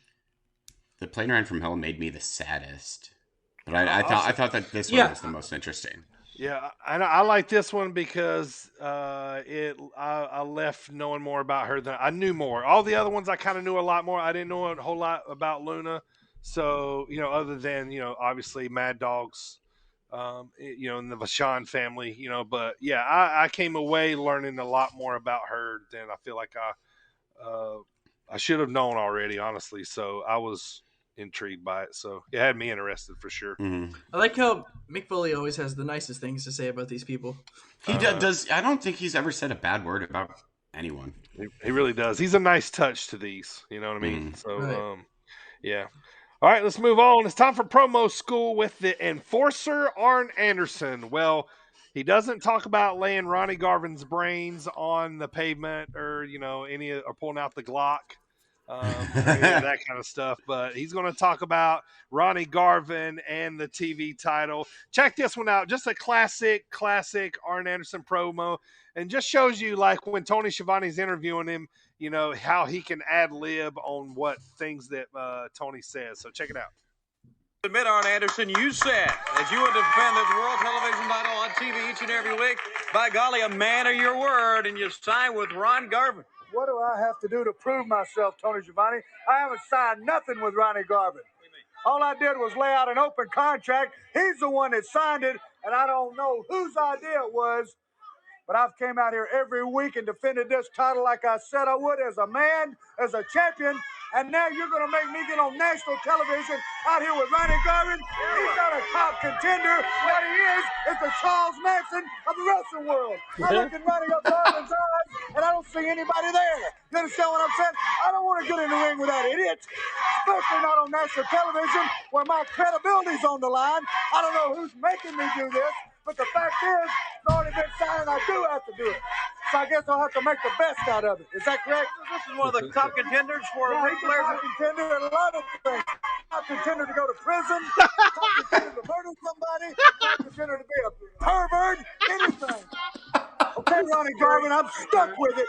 I'm stuck with it. You got 10 minutes to come get this, but just remember, your credibility's on the line, and you're not going to knock me out. That one punch fluke that you happened to pull on my cousin was just a fluke. That's all it was. You're a one-time lucky bomb. It'll never happen again. So I'm going to get on here on national television, and I'm going to do just like I said I would. I'm going to beat Ronnie Garvin right in the middle of the ring. Lesson 1 starts today, Tony Schiavone. All right, you are the champion, the world television champion. Let's go to the ring. Oh my God! So I have a confession to make. I love Ronnie Garvin. I think he's so awesome. Such garbage, but I love him. I know. That's good stuff, man. But yeah, I love how he just ad-libbed that. Number one contender to go to jail. To go to prison. I love that, man. That was good stuff, man. I had to bring out a little old Arn Anderson promo since he had been in the headlines here lately. All right, time to close the show. Then we're going to talk about St. Louis Anarchy and a few more things here. First of all, I want to thank Coastland Apparel for sponsoring the show. Where can you get sit-down marks, Primo?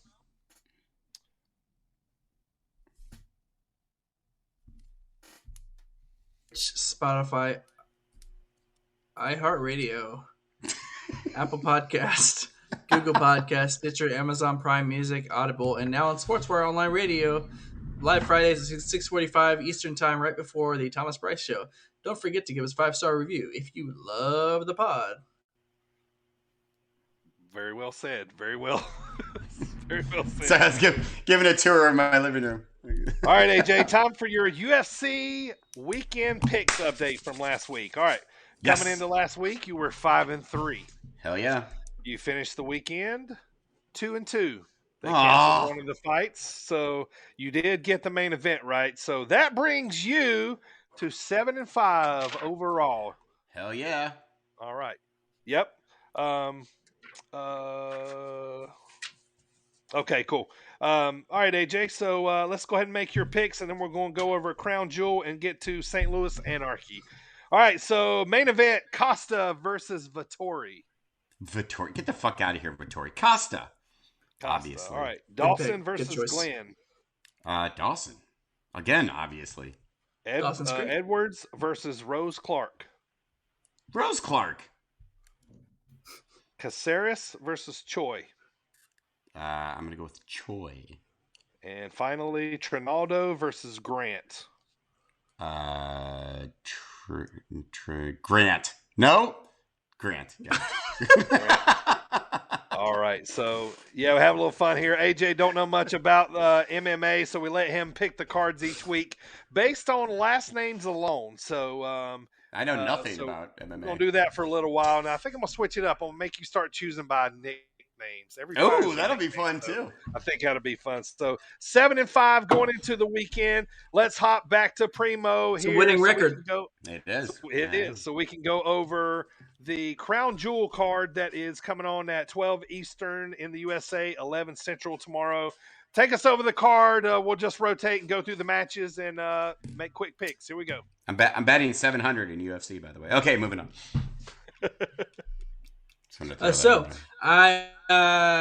said last week that I'll be at work tomorrow, but now I will get to watch this live, so I'll be there. You can't go anywhere. So will I. We can text each other. There you go. We'll text each other.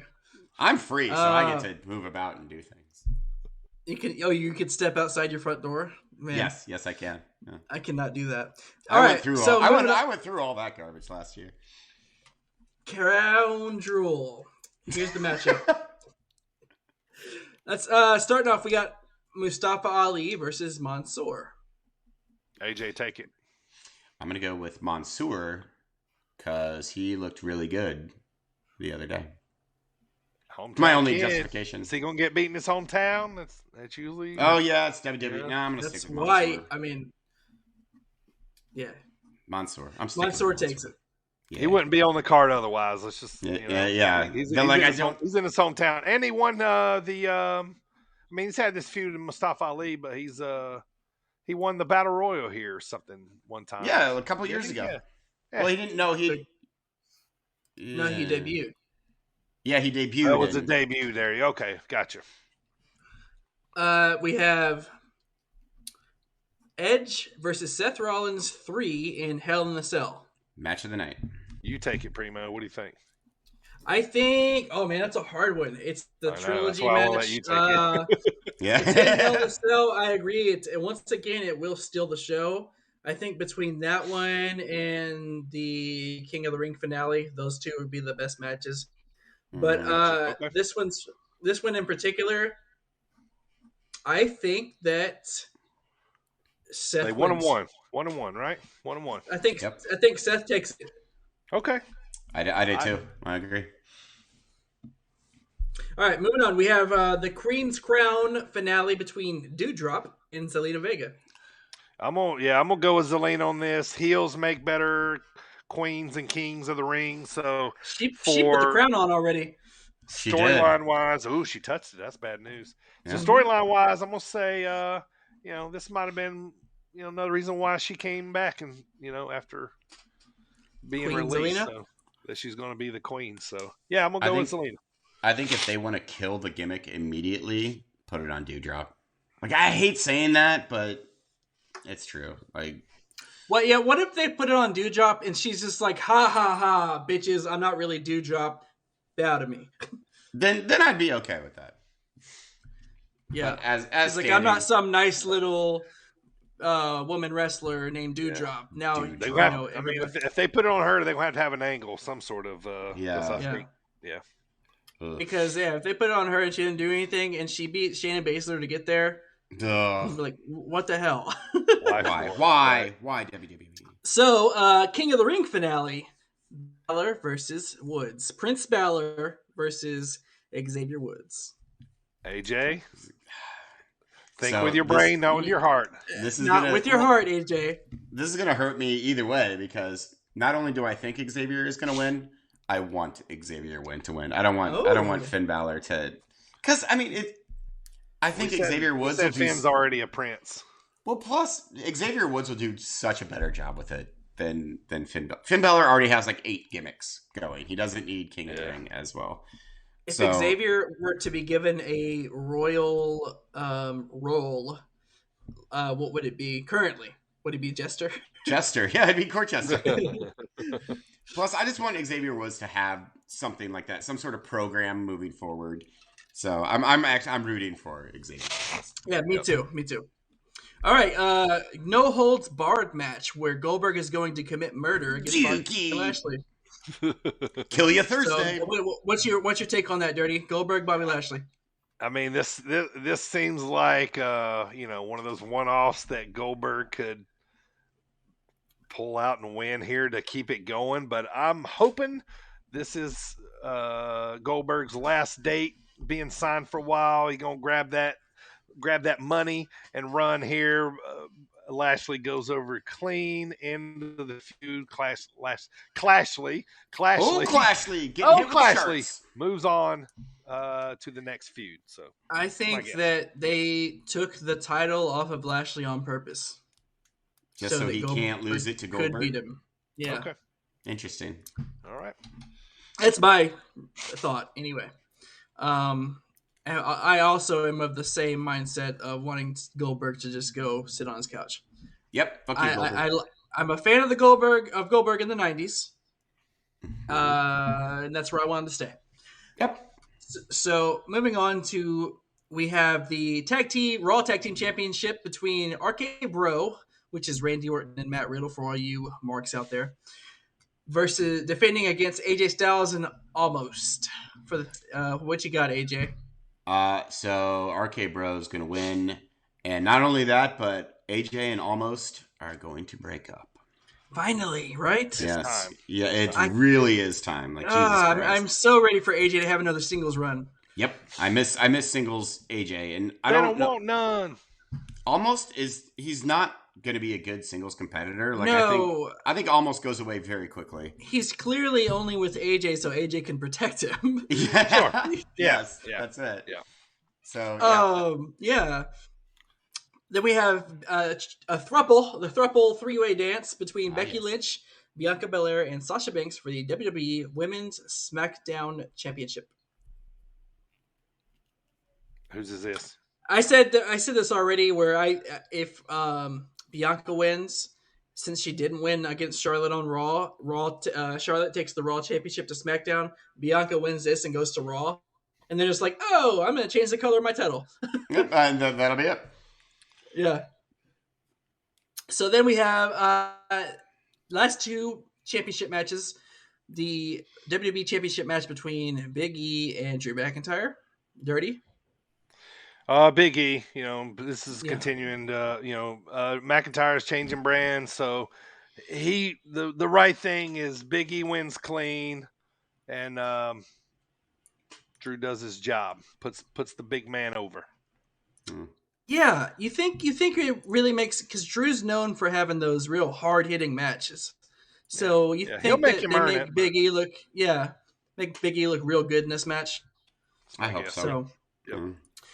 And then, AJ, we got the finale with Roman Reigns defending the Universal Championship against Brock Lesnar.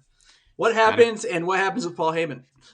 I'm afraid that if they try to put Paul Heyman back with, like if Paul Heyman pulls the old whoopsie doodle on Roman Reigns, that'll begin his face turn, and I don't want face Roman Reigns at all. I'm gonna say Roman Reigns wins, obviously, but I don't think it'll be clean. I think Paul Heyman will play some sort of role to help Brock Lesnar. But at the same time, why? Like you're the advocate for the champ right now. Why would you go to it? I think we don't get a finish. I believe this goes off with Paul having to make a choice. Yes, I agree with that. Yeah. And it'll be I bet like something happens for the crowd after the cameras go off, but what we will see is that Roman will beat Brock Lesnar by some sort of shenanigans, or it'll be a no contest or something. Well, also, we mustn't forget that just next month, Survivor Series, Roman and Big E are going at it. Right. Yes. God, I hate the way WWE books. Because, so in AEW, they're going to have an eliminator tournament, but it's for a shot at the AEW championship. It's not for a shot at Kenny Omega. Whereas WWE books these things like, who's going to take on Roman Reigns at WrestleMania? See who wins, the Royal Rumble. It's like you're already saying. But between now and then, he has to defend his title a few times. I wonder if he'll keep it. Yeah, it's like, shut the fuck up, WWE. Like, we know he's going to keep it. Like, this is one of those little booking things that bothers me. Yeah. All right. And that's Crown Jewel. I'll say this: it is a stacked card. It really is a good card. Oh yeah. I hate to say it. It kind of annoys me a little bit that it's a stacked card for a pay-per-view that's like at 12. Because if I was at work, I wouldn't have wanted to miss this. Mm-hmm. Right. At 12 o'clock in the middle of the day. But also at the same time, like, it's a big card for a pay-per-view that doesn't mean nothing. Like, as far as the big four go, you know what I mean? Yeah. It'll be a house show mentality, like all the Crown or all the Saudi shows are. Yeah, probably will. All right, well, that is Crown Jewel, so we'll be tuned in to that tomorrow. AJ, me and you Friday night are going to be down in St. Louis Anarchy in Granite City, Illinois. Let me run over this card real quick, man. Ready for it. I counted 10 matches, man. So this is gonna be sweet. Big card. Brooke Valentine, Angela Slane, and Charlie Evans in a triple threat match. We got Warhorse versus Cody Lane, which haven't seen Cody wrestle in a while, so love Warhorse. I'm pumped for that one. I'm excited for this one too. They just signed Fred Yehi a couple weeks ago, and they're bringing in a guy that I'm very familiar with, Chip Day, who's wrestled all over the Carolinas. He's from Georgia, real gritty wrestler, man. So I'm really pumped to see him wrestle Fred. Then we got Moonshine Mantell versus Christian Rose. They're still their blow off from last time was still going on. And then a nice little match here. We got Davey Vega and Anthony Henry versus Gary J and Planet Williams. This one I think it's going to be a little hard hitting here, I believe. Yeah, and I'm terrified we're going to see another terrifying spot where someone is going to die. I know, we definitely could. Also, Alex Zane is a former NXT wrestler, GCW. He is wrestling Everett Connors, who we saw wrestle Davey Richards last time, so that'll be interesting. That'll be cool. Next to Kenny Alfonso is wrestling Thomas Shire, and then Jake Durden is wrestling Billy Starks, so that should be yes. I love Billy Starks. There.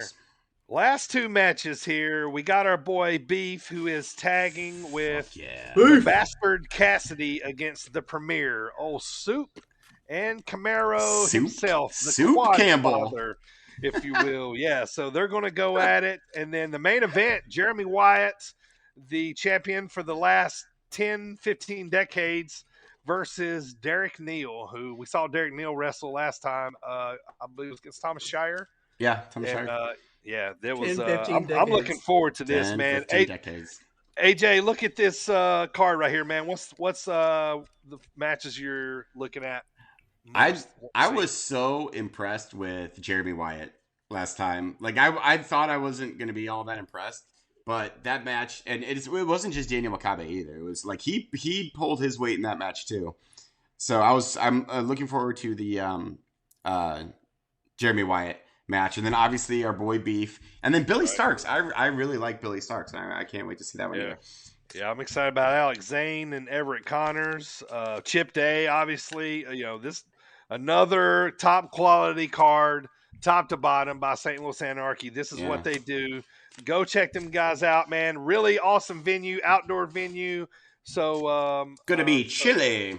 Gonna be a little chilly, so we're gonna bundle up there. But we'll be at the show. So if you see us, come talk to us. Come say hey. Maybe we'll give you a little free sticker or something like that. But appreciate all the support and can't wait to get there and for the show on Friday. So AJ, tell me what's going on next week on the pod.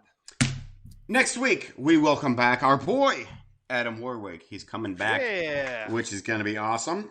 Like you said earlier, we're talking about Halloween Havoc 93 featuring Vader and Cactus Jack in the main event. We'll have our post-Anarchy discussions. We'll talk about Crown Jewel. Something new that we're doing next week. We're giving it a shot. Have a little fun surprise where we're gonna play GMs, starting our own wrestling companies, and we're gonna have a little mock draft, which that'll be a lot of fun. Yeah, we're gonna make the guys. We're gonna all pick 5 wrestlers, not the credentials is it can't be any champions right now. So go ahead, Pre. Yes, Primo, you can pick Billy Gunn. He will be available. Is that going with 2 ends? But yes. Is this are we doing like a live snake draft, or are we drafting beforehand? No, this is going to be come with your list, and then it's going to be a live draft. Potentials? If I pick a guy that's on your list, you can't pick him for your company. Right. So okay. We're all going to start 4 separate companies. Adam will be on 2. 4 separate companies. We should all come up with names for our companies too. I already did. We'll come up. I did it immediately afterwards. We'll add to it. So that'll be next week, man. Looking forward to it. Yeah. AJ, I want to say something here real quick. I think it's time to start talking about your brother as Bryce Remsburg's the AEW referee. I think that's his doppelganger.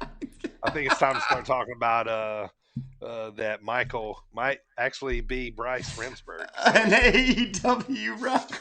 Yes. Oh my God! Hold on. Michael's going to be on the pod in November, so we're going to have to talk about that when he yes. comes. Make him go look up. Yeah, go look him up right now. You'll be able to see him. So, all right, God. That is episode 33. I had a blast with you boys. Yeah, I have a real quick something to say. I forgot to say earlier was that something that I like. There's certain phrases in wrestling that I like.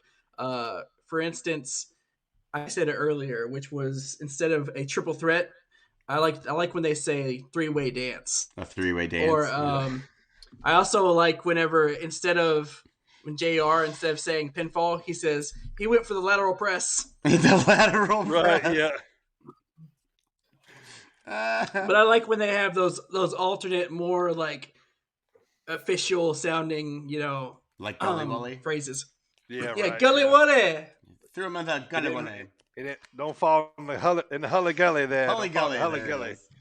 I'm gonna start paying attention to those now because I kind of like those too, and I'm gonna make a list of them. I want to thank everybody for downloading and subscribing to the episode today. Episode number 33 is in the books, boys. One more episode of spreading the good word of wrestling for the Marks. I am Dirty Bird for my buddies Primo and AJ. AJ, take us home with those 3 words, baby. It's great because I had some cheesecake earlier that I don't cook, so I bought it was like one of those $50 charity cheesecake things, and when I bought it, I seriously went, grab them cakes.